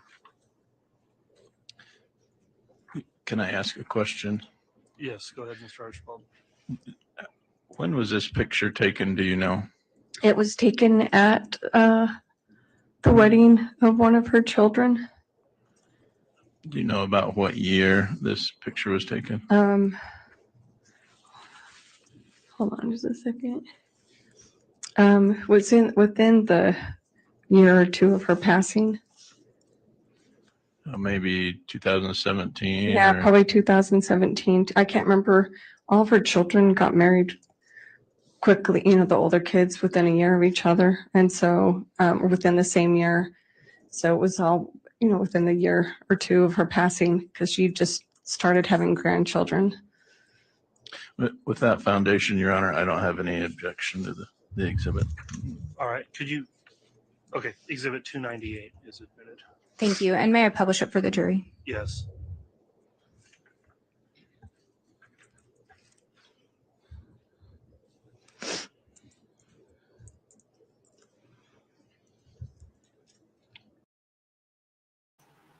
Yeah, exactly, Jerry. It wasn't that disgusting.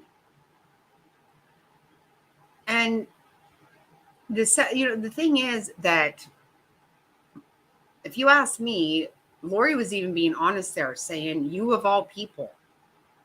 She was making it clear, you know about all of this shit. So what the fuck is this all about? That's the way I think. And for her, well, I was thinking of so-and-so, whatever. Okay, all of these people are not from the Bible, first of all, so I don't even call that scripture myself, but whatever. Regardless, that was so full of shit. And made up, or not made up, I don't, whatever, but Melanie brought all that up because she knew it was being recorded. It's exactly right. Yep.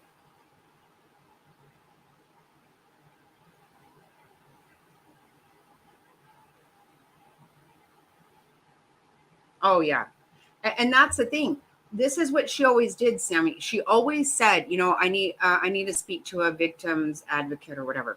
She always did that shit. And that's why Melanie Pulowski pulled that shit in Utah at her in-laws. It's exactly why. She just kept saying it.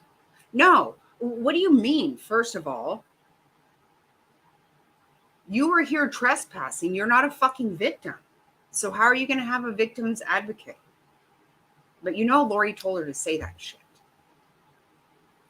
They're so fucking gross.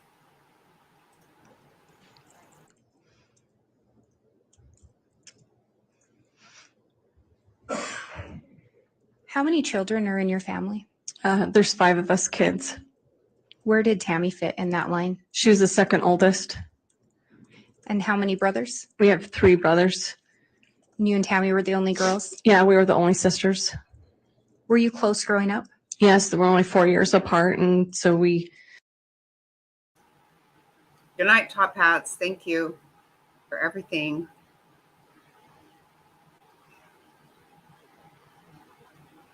Have a good night. We'll see you tomorrow.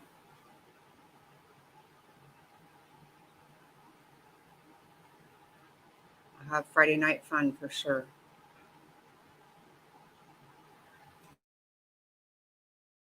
We're far enough apart we didn't fight, and close enough together that we got along really well. And did you maintain that closeness as you entered into adulthood? Yes, we talked every day and saw each other every day, and we did everything together with our children.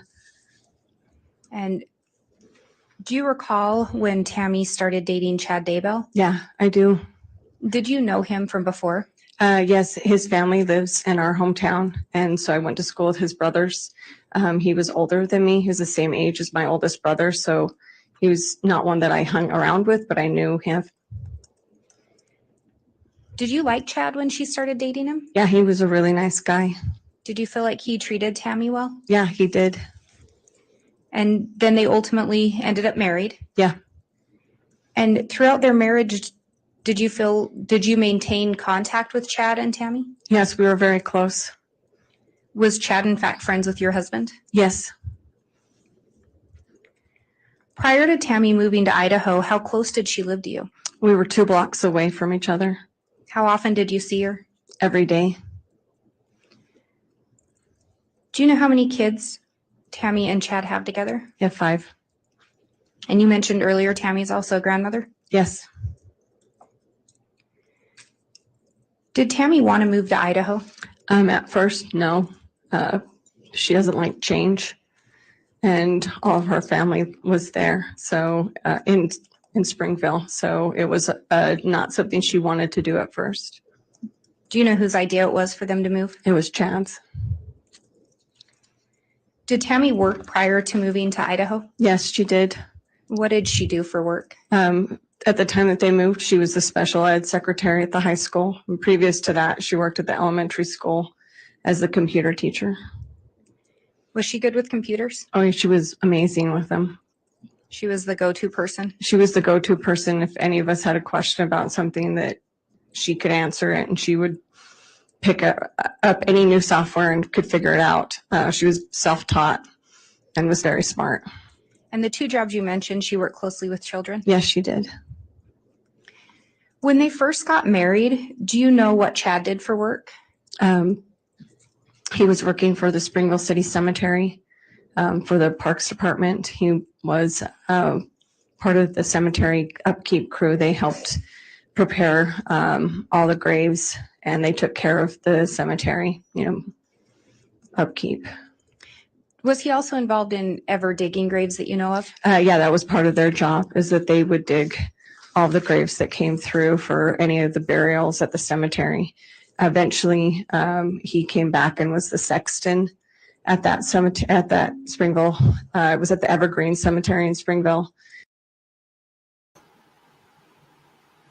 Does anybody know what a sexton is? I don't know what that is. Yeah, Sammy, you're absolutely right. Made up some bullshit, for sure.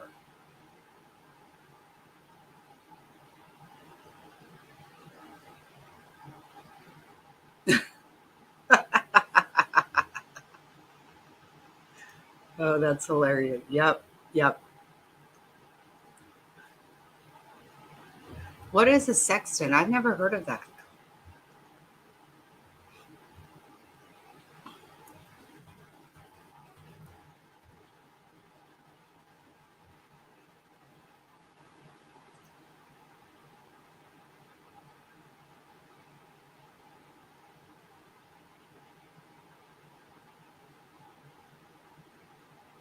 Okay, it's a person who looks after a church and churchyard, sometimes acting as bell ringer and formally as grave digger. Bang, bang, there you go. Okay.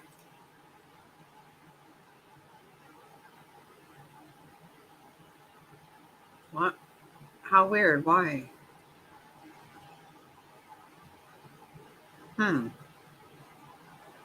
I'm sorry, Jerry. How? That's so weird. That's called a sexton. That's weird.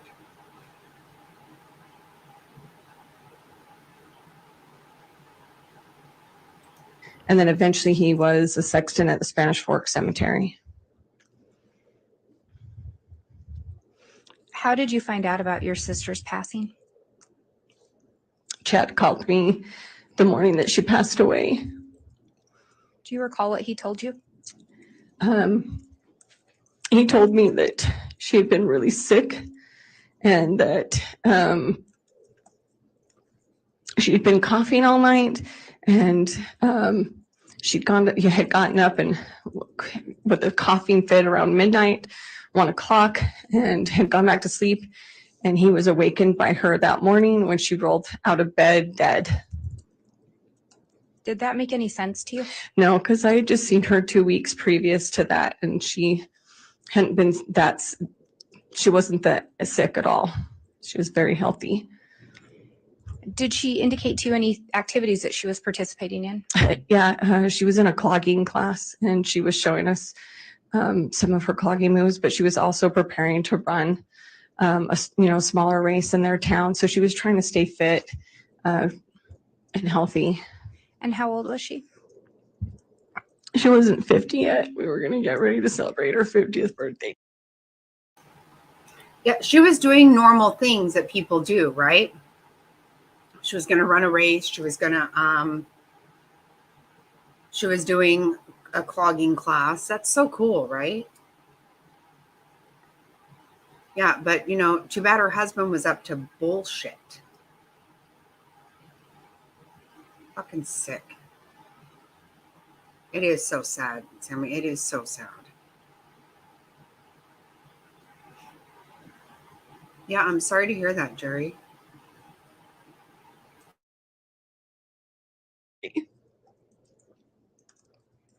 When she came to visit in October, was that a normal visit? No, it was out of the blue. Did anyone come with her? No, she came by herself, and that was unusual because Tammy didn't like to travel alone. Did she tell you why she came down to visit? Chad told her that she needed to come visit her family. Was she able to see all of the siblings? No, it was me and my mom and dad. Did Tammy ever indicate to you that she had suspicion that Chad was having an affair? No, she never said anything about it. If she did have any inkling, I think he probably brushed it away. Did you notice any change in Chad and Tammy's relationship? Yes, they stayed with us the first week in June of 2019, and something seemed off. They were very awkward at our house, and Chad wouldn't converse with my husband like they normally do. It just seemed really strange, and we weren't sure what was going on. Were there any other instances where things seemed a little off? Yes, in my birthday in July, Tammy showed up at my front door to give me my birthday present. I didn't even know they were in town, and he stayed in the car the whole time with it running. I don't know. Mama's the boss. Are you still here?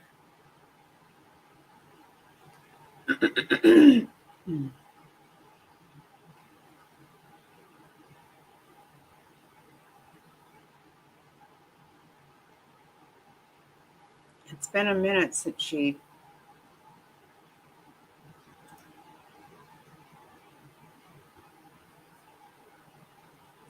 was in the chat. I haven't seen anything either, though.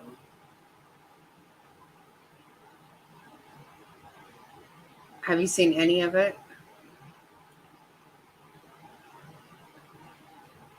Any of her chat, Sammy? Because she did chat. It's been about 25 minutes, though.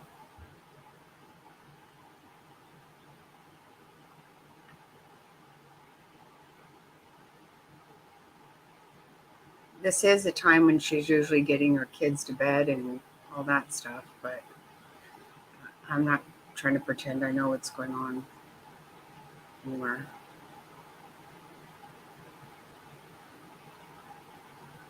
Elbowing Jerry. So she literally stood in my house for 5 minutes to talk, and then they just left, and he didn't even bother to come in and say anything. It was really weird. And that was of 2019? Yes. Had you and Chad had any kind of a falling out? No. And Your Honor, I'm noticing the time, so. All right. Well, I appreciate that, Ms. Blake. Unfortunately, we need to break for the day so we can continue with the testimony of this witness tomorrow.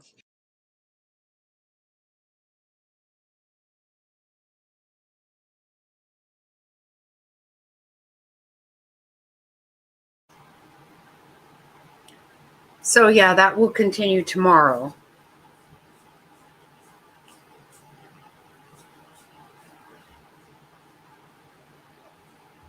You haven't seen any from Mama's the Boss? Let me see.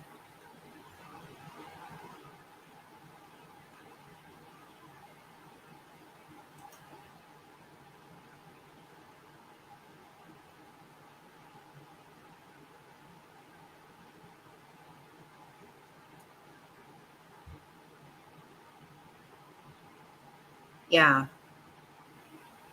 Right.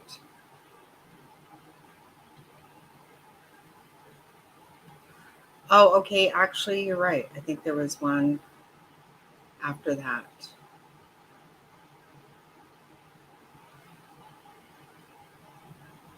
Yeah.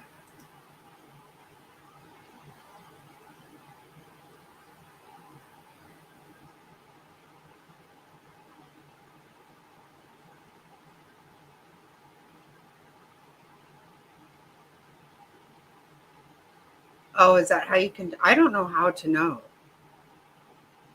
I don't know how to tell who's in chat unless they chat. I don't have any idea.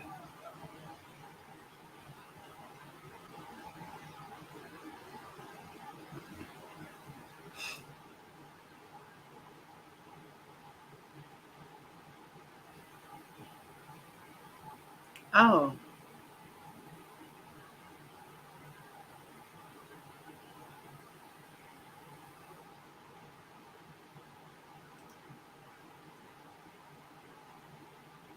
Oh, I didn't know about the 3 dots. Well, mine doesn't show that.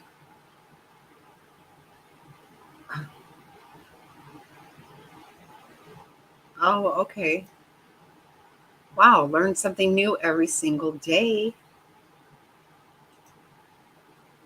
I had no idea.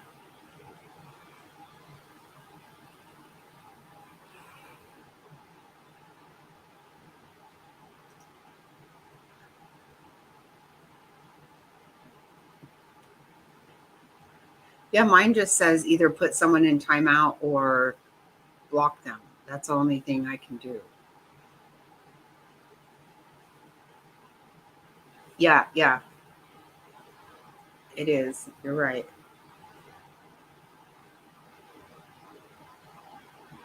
How is your dad, Jerry?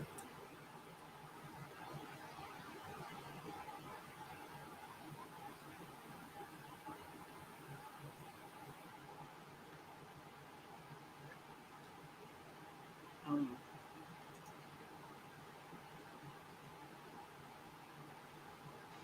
oh, good, good, good, good. Oh, oh, I'm so glad to hear that. That's nice. That's very good.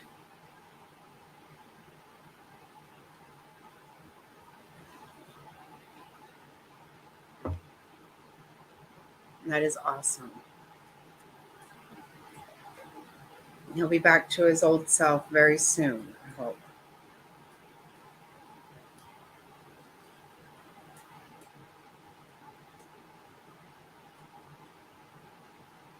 Oh,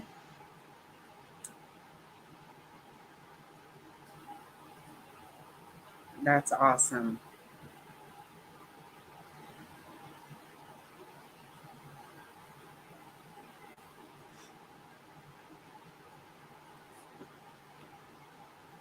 Now we got to worry. I mean, well, there's a lot to worry about, but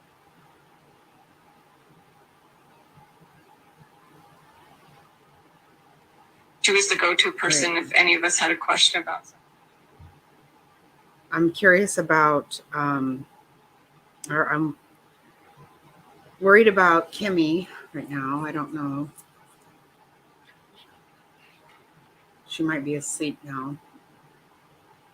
And Frazzled, have you heard any more from Mr. Skin?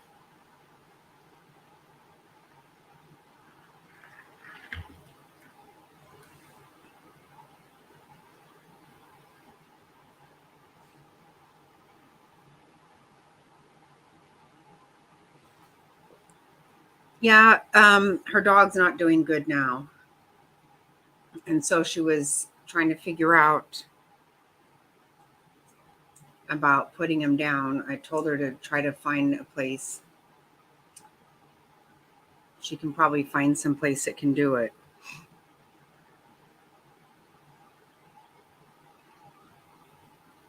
You know, without, I mean, maybe can get it donated. You know what I'm saying? Like there are places that, like I was saying, I don't know for sure, but Fig's first husband would bring home animals all the time. He would find that were in really bad shape. He had a huge heart. He does have a huge heart. But he was constantly bringing home animals that were messed up. And so, I mean, Fig ended up knowing this place where they would even come and get him and stuff, because she finally was like, you know, we can't keep spending all these hundreds of dollars on these animals. They're not even ours. So she found a place where, you know, you could do that. And it wouldn't charge her anything. So I was telling her that earlier. I know she said if she wasn't here, she was probably going to be sleeping, because she didn't sleep all night. She said he actually fell in his water dish. And if she hadn't pulled him up, he would have probably just drowned in it. I know. It's so sad.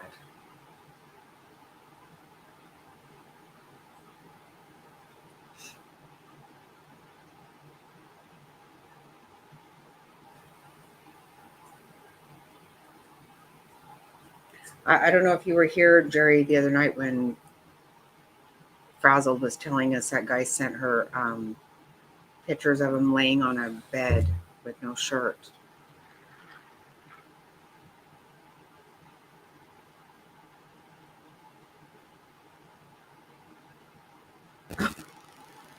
Right. That happened. That's exactly right. I know.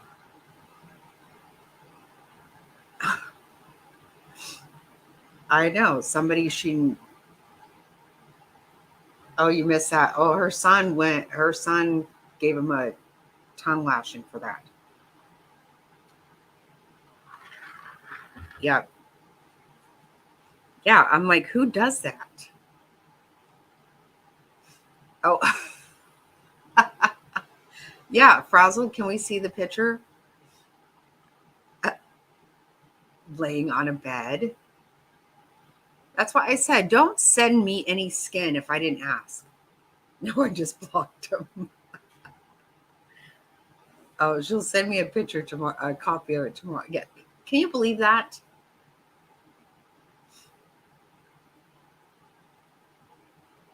Don't send me any of your skin if I did not ask for it. Do not. It is so gross.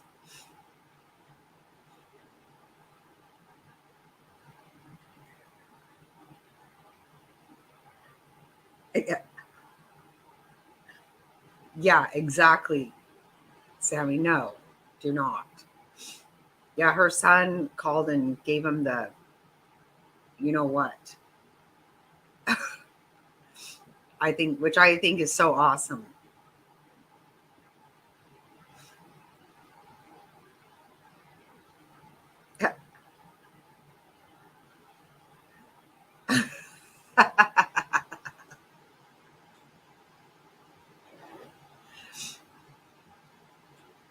Yeah, I have never dated in the world of,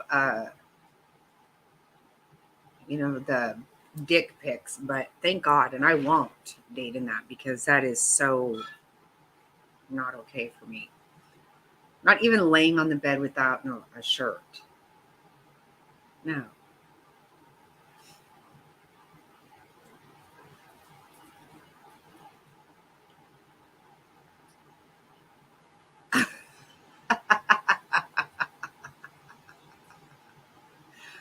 Okay, well, maybe you do want a skin pic of him, huh? Yeah, go for it, Frazzled. Is he married? Do you know?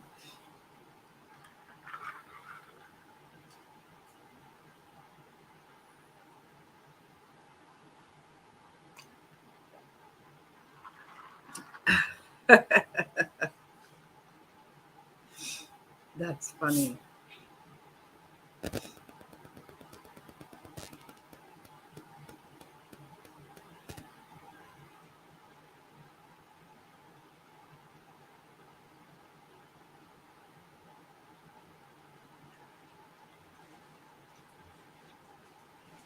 Let me see.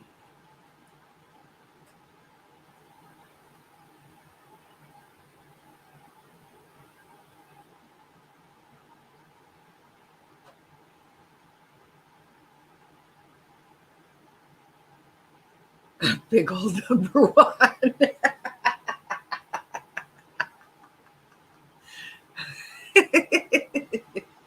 Oh my God, Sammy Lou, you're so funny.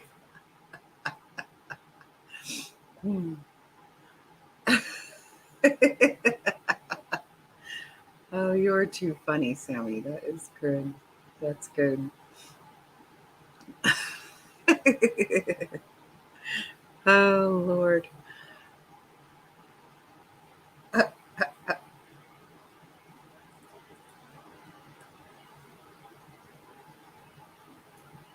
Yeah, I will for sure. Oh, I will. And I will share, right? Because he sent it. This is the thing that's so stupid about some of these people. You think if you're going to put it on the internet that people can't share and look at it and whatever.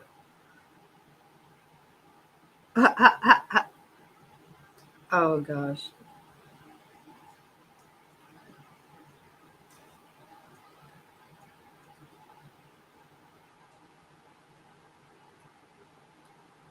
Maybe you just send his name to me and I'll look at it. I'll look him up. I won't share it though.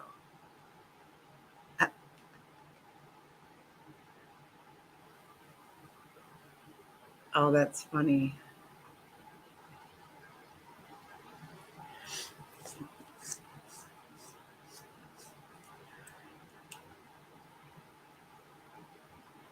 Today, for the first time, Jack actually cried leaving. He actually cried. Every day I end up walking him out to the car and he doesn't want to go. And he fights his dad to get in the car seat. But today he actually cried when he left. My poor baby.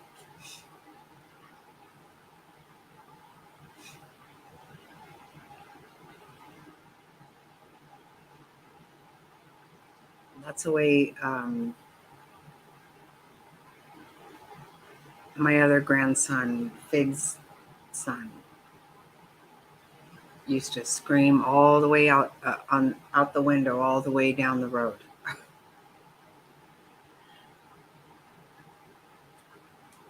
Yeah, it is. So, no, I'm with you, Frazzled. I'm with you. I don't want. I know I don't want to date. I know I don't. It was tough right before I met. Right before I met Mr. Snotty, I was like, oh, I just can't keep doing this. Married and has 5 kids. Oh, wow. Yeah. Yeah, so it's okay to look at, right? That's exactly right. That's hilarious. You can look all you want to.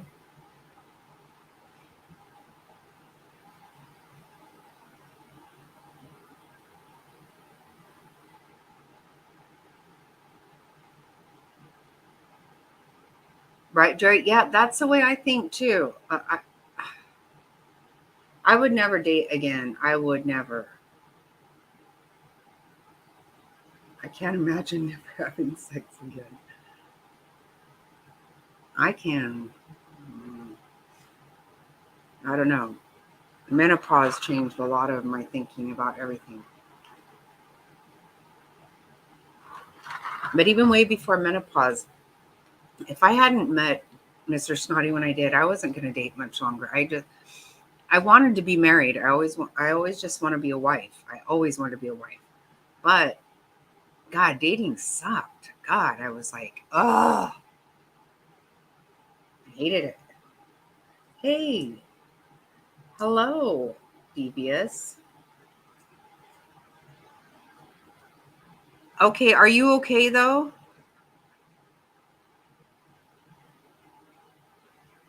How did it go? I've been worried about you.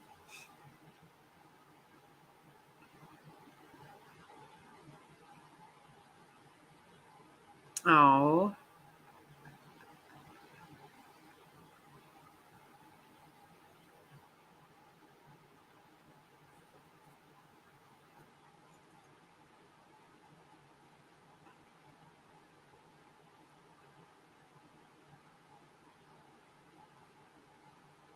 Oh, she's such a sweetheart. I think she's gone. Oh, there she. Did she come back?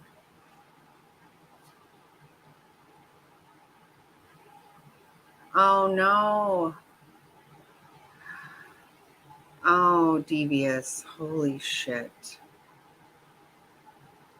Oh my God, I'm so sorry.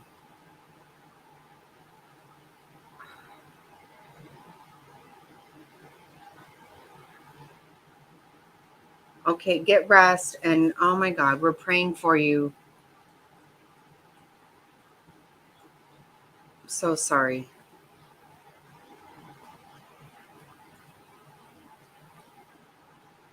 Oh shit.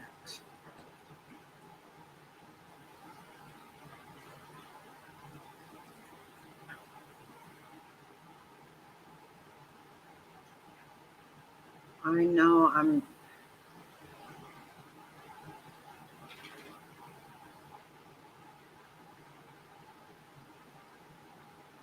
Oh gosh. I'm so sorry. I've been worried about you and your husband and everything. I'm so sorry. Gosh, this is not the time for that.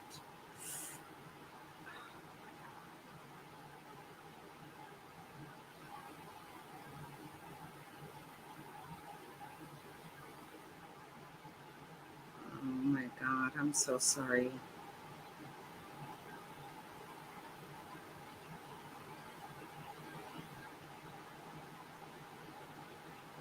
I hope you saw your husband.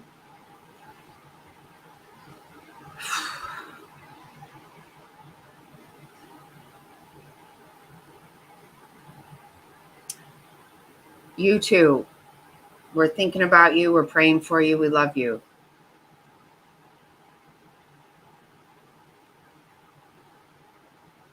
And we will be there.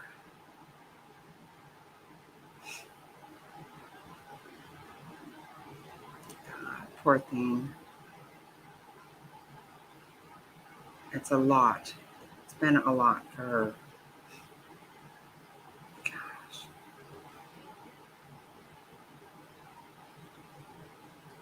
Yes, I hope she feels better. Holy crap.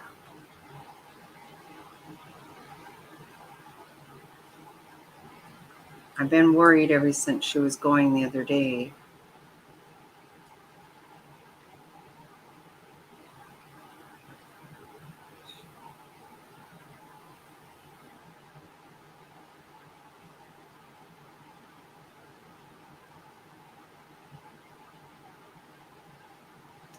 My goodness.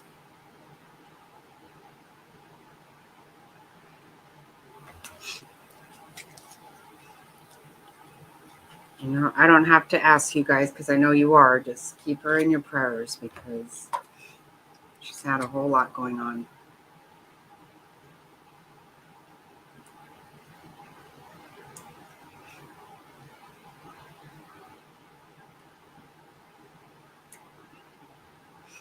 She's doing a whole lot. Going through a lot. That's too much. I'm sorry about it. Very sorry.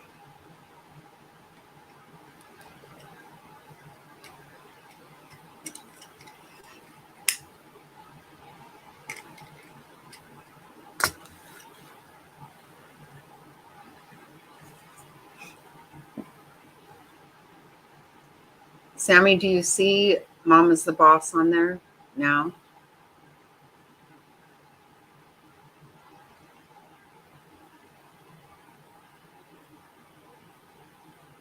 Sammy couldn't see your comments in chat earlier. Mom is the Boss.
Oh, you see it now. Okay, okay, good.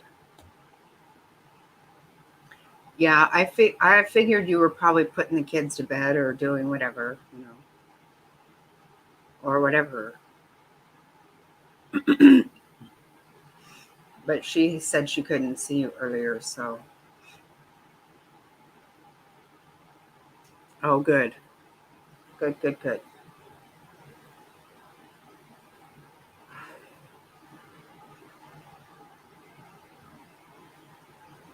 Oh, wow. I'm a horn dog.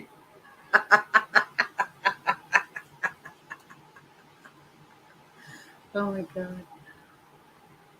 I should want to have said I had a complete hysterectomy in it too.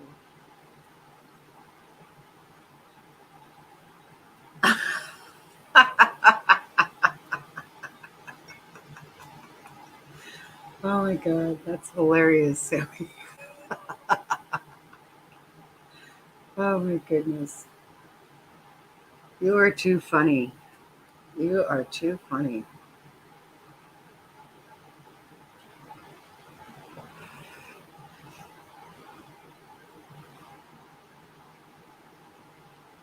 Yeah, that's what I'm saying. Yeah. I'm not a freak of nature. I don't.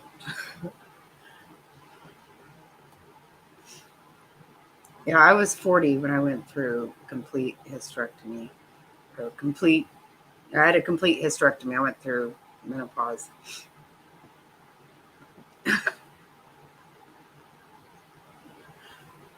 Oh, well, good for you. Yeah, that's exactly right. Good for you. That's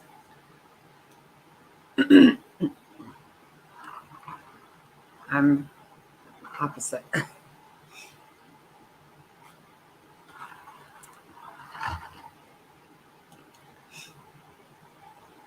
So, Sammy, so you need a date. So you need somebody to send you some skin pictures, right? Hmm.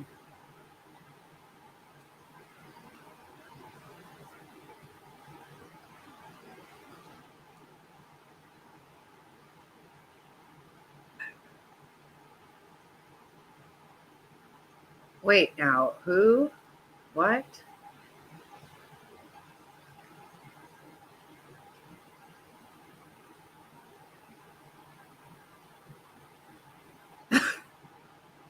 Right, Jerry?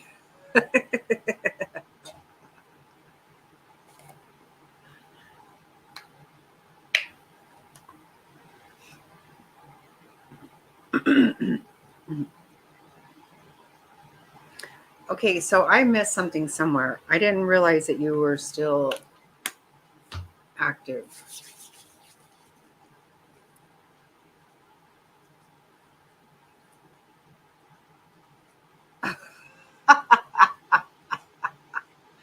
Oh my God, that is hilarious. Oh, I love it. Oh, too funny. Oh my God, I love it.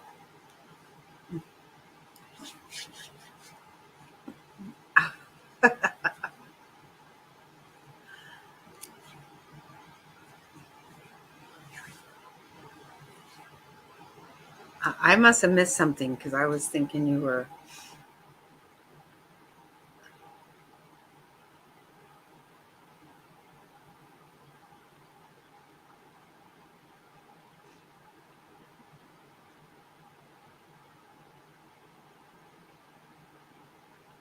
Oh, okay, okay. Well, that's good then.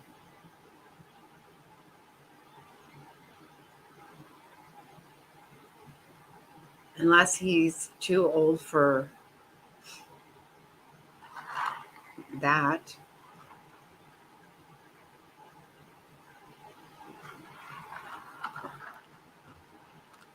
That's so funny.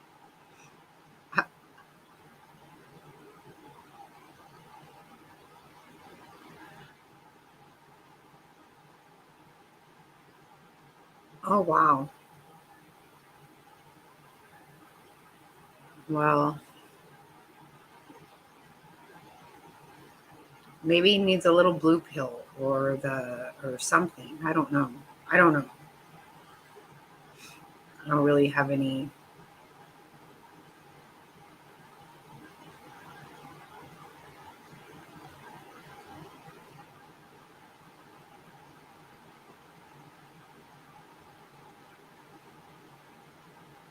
Really, Mama's a boss. That's weird. Yeah, I didn't have that, but after menopause, 100% gone.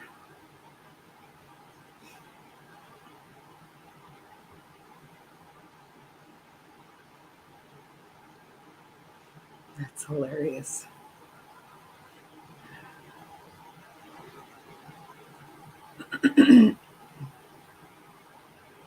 Wow, he's not even 50, and he's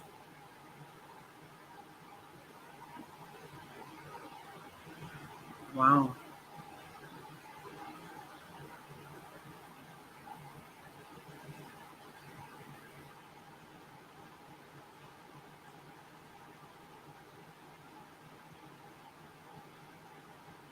And you're so glamorous.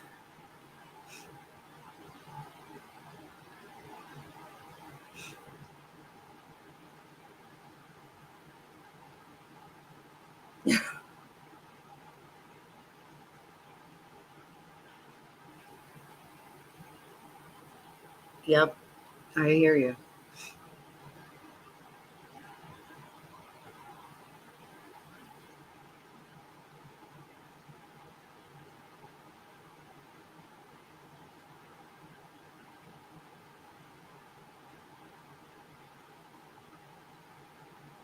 Oh, okay.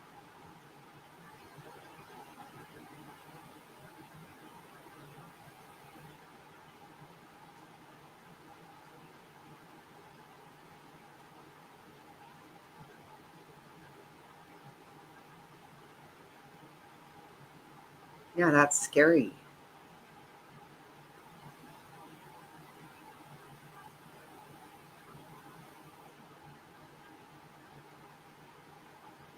Wow, it is. That is very scary.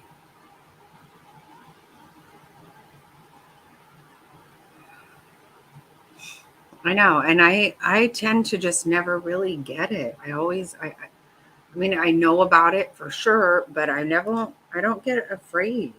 I'm just never afraid.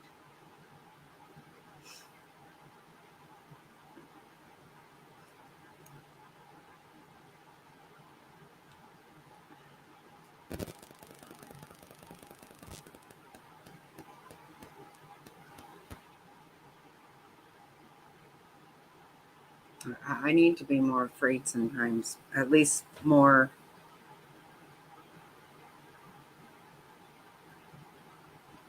Wow, well, if they're okay, then yes, they could have been way worse. Yikes. But that's scary.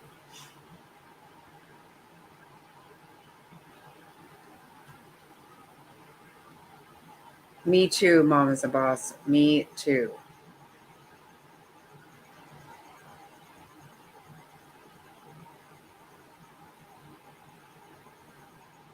That's what I worry about are my grandkids.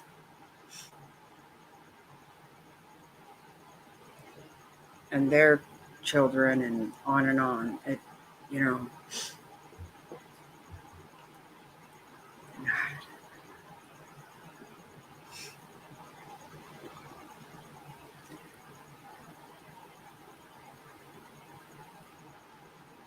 oh my God. Wow, Frazzled, that's wild.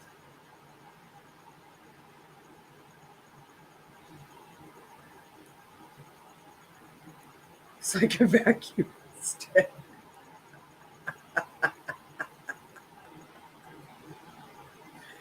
Oh my Lanta. Oh, that's oh, crap.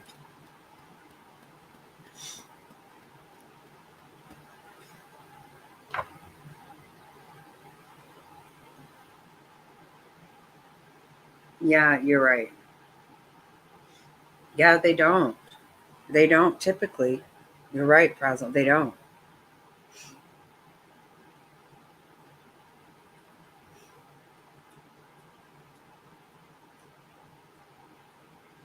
I mean, that's kind of crazy to have a child at 82, but that does happen. They can keep doing that forever.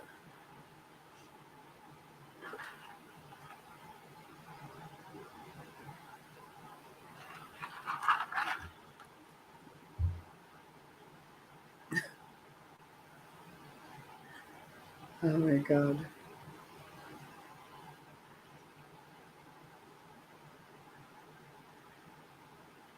Yeah, but you shouldn't be. You shouldn't be. You should be able to do whatever you want.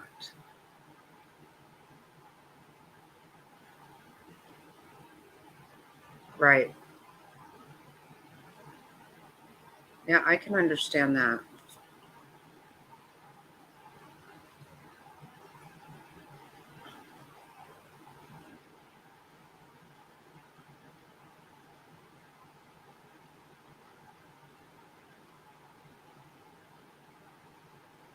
Yeah, that's scary.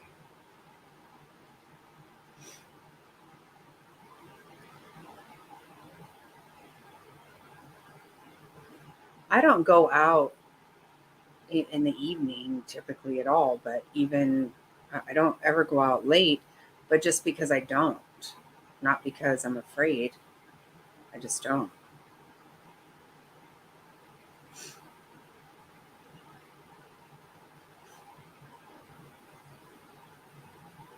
I'm a real homebody.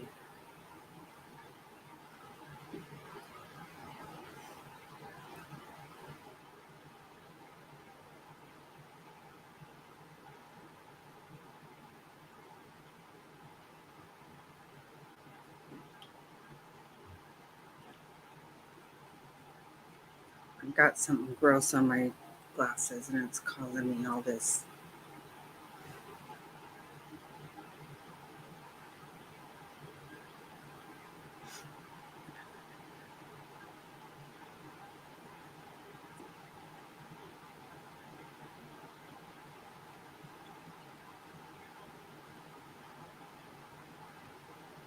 Oh, wow.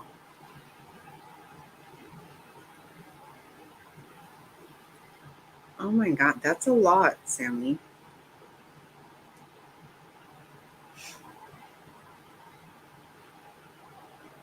So nobody else helps?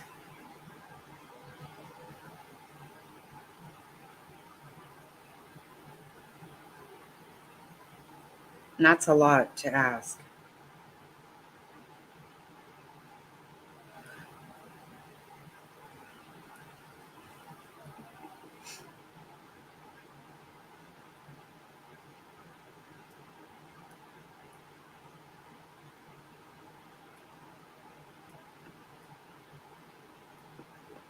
That's very young to take all that on.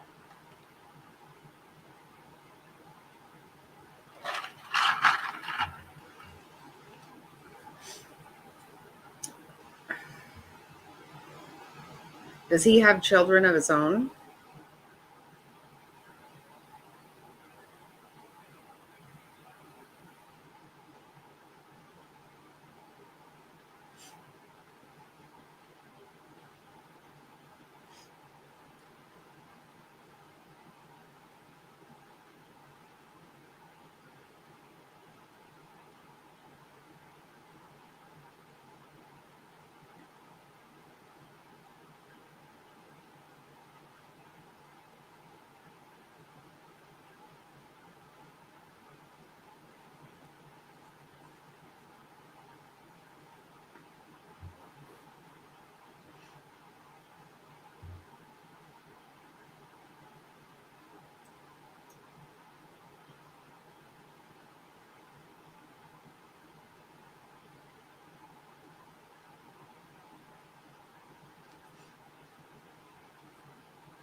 Yeah, I don't leave if I don't have to.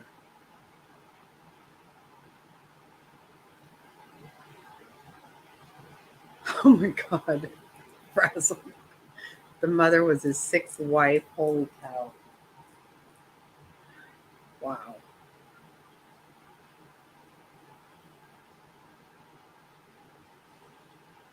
Shit.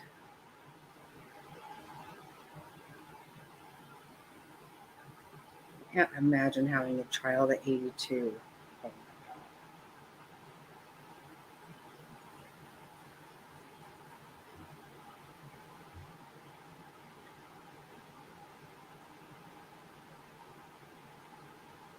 Oh, wow.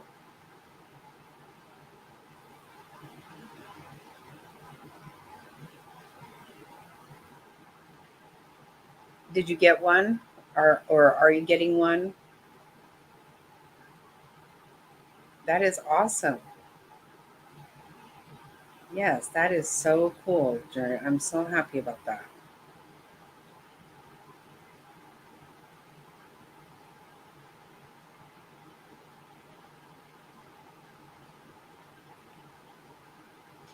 Oh, nice. Very, very nice.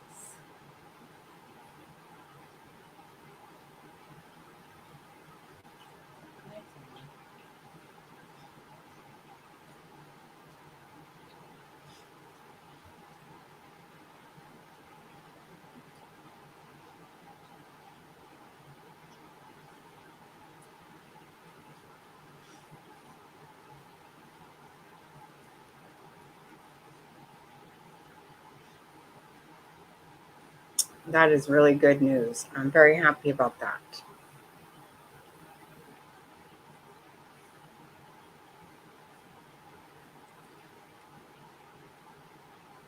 Okay, so he just is he's the one in the family that's got to tend to everybody.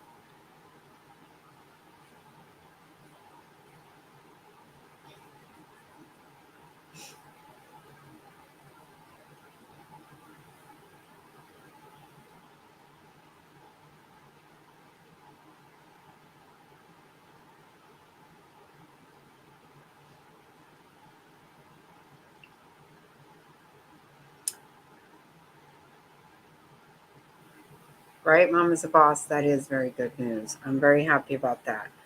And isn't there some special kind of cane? I'm trying to think about. I don't know what it is. I don't know. Just pretend I didn't say that because I don't know what I'm talking about.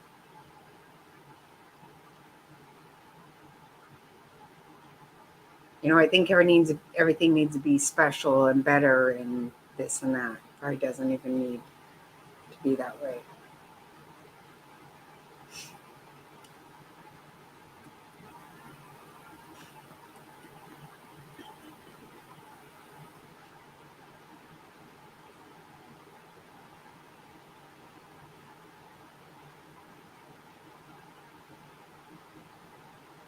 Oh, the farm roads out here don't have lights. It's so dark. Oh, yeah. That's the way it is at our property. It's just pitch dark. I mean, you can't see anything.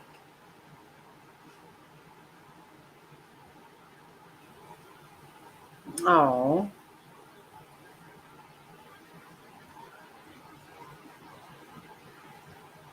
you're such a sweet daughter. That's awesome.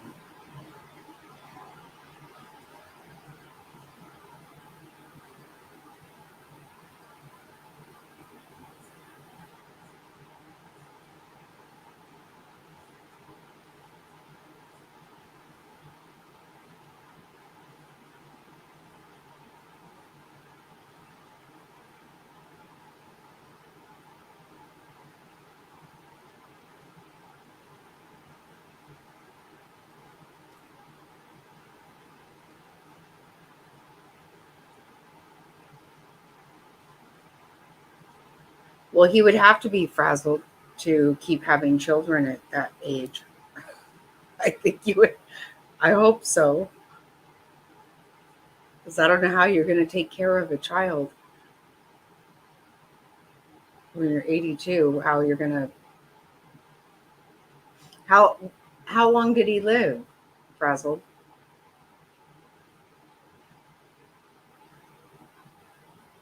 And how long did he tend to all of their needs after he was gone?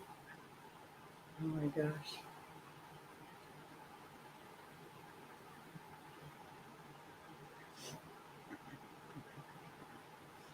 What? Mama's booty hole. Mama hole.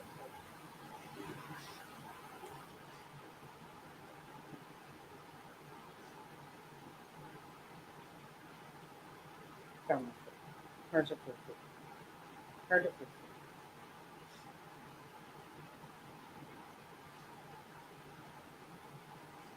Just relax.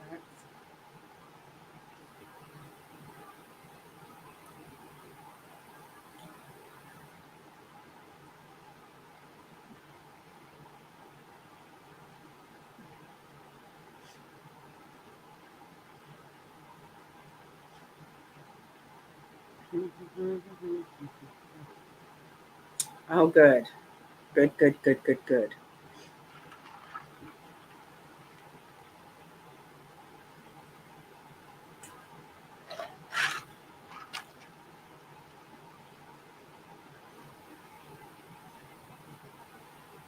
Oh, perfect. That sounds perfect. Oh, very nice. Very, very nice.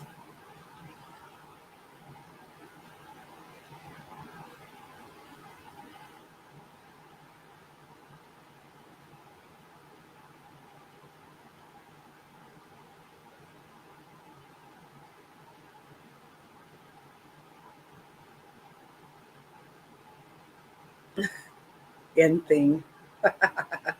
Sounds like exactly what I would say.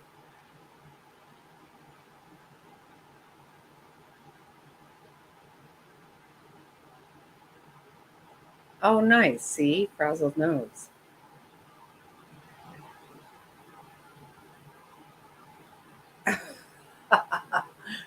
I don't know. I know I've seen a commercial or something, but when I think about it, I mean, really, what do I know? I don't know anything. Okay, be careful. Be careful. Don't hurt yourself. Oh, wow.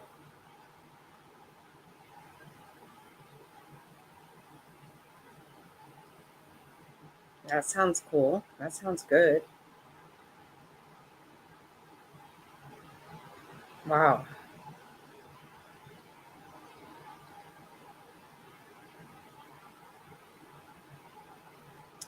Very nice. Very nice.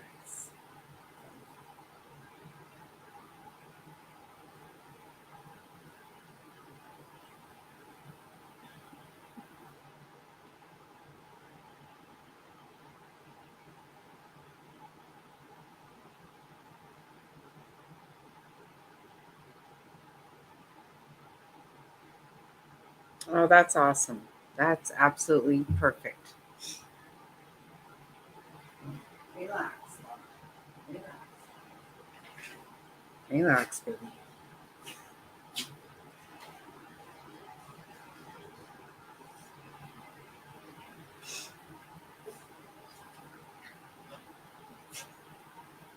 Yes, I'm very glad. I'm glad that he asked for it. That's a good sign. It's a really good sign. Oh, perfect. Perfect.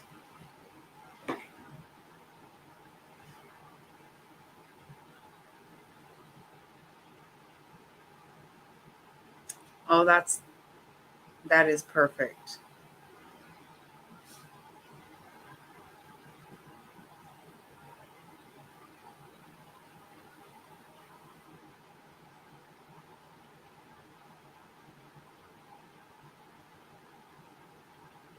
Hundred and three. He lived to be 103.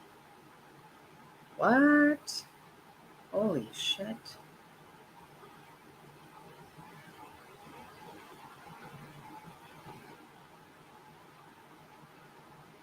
Wow. So his child was actually 21 when he died? I would have thought he wouldn't have made it till the trial was 10. Well, that's probably why he was pushing out all of his, he was not holding anything back.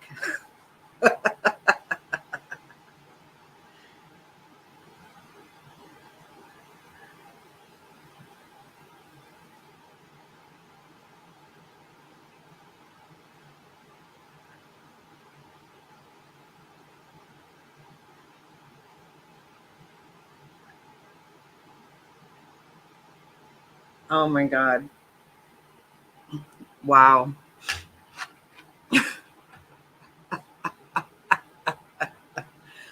Holy shit. That's a lot. Oh my goodness.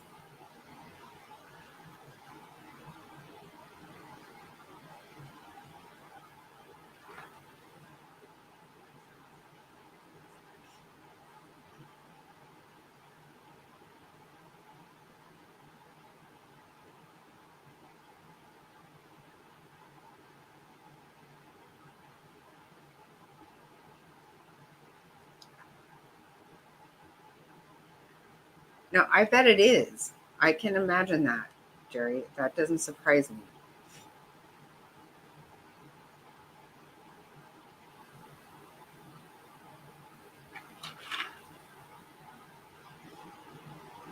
Yes, exactly.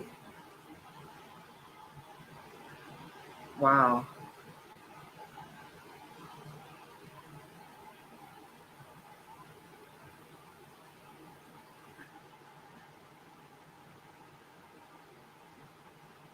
Yeah, I'll be right back. Hold on.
Oh, good night, Frazzled.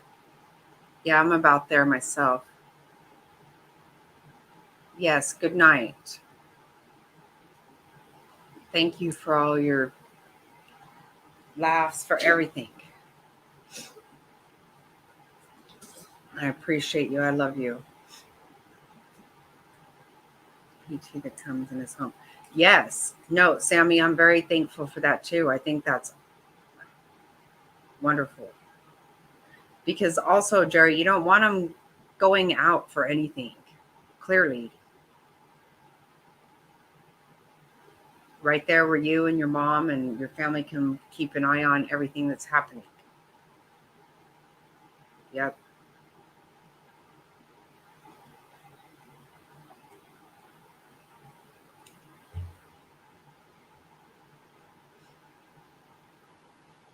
I'm very happy about that also.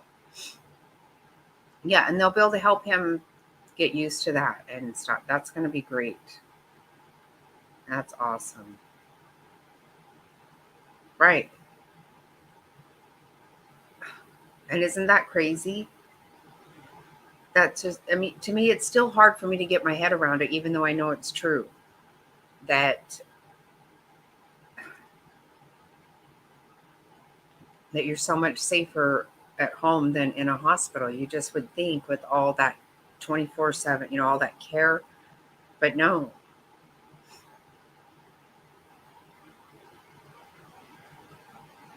Yeah, he couldn't have stayed there much longer, Jerry. That wasn't shit.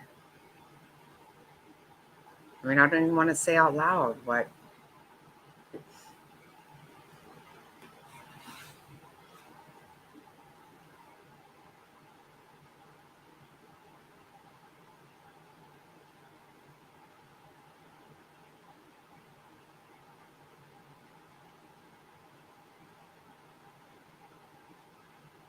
What?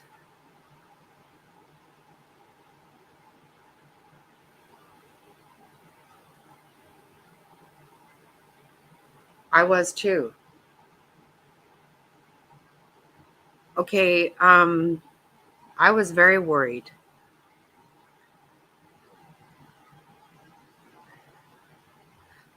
I just saw on my phone that they didn't let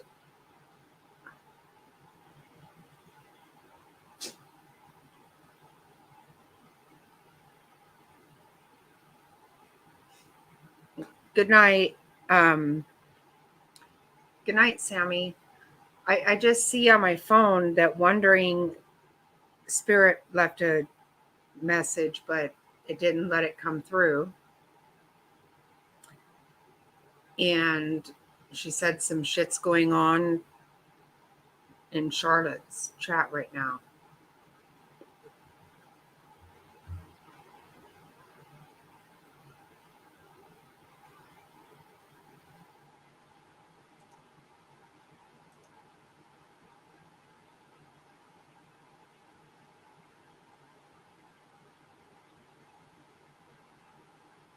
Oh, wow. Okay.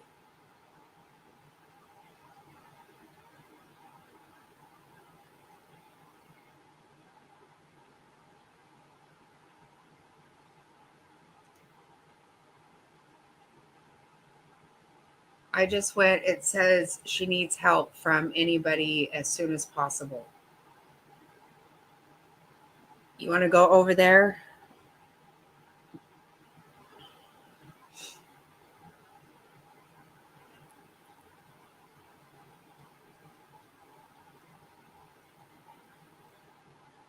What the hell? Michelle and what's his name have been messing with her pretty bad. Mm-hmm. Yeah. Okay, I'm going to shut this down and go over there. All right. Love you guys. I'm shutting this down and go up, see what's going on with Charlotte.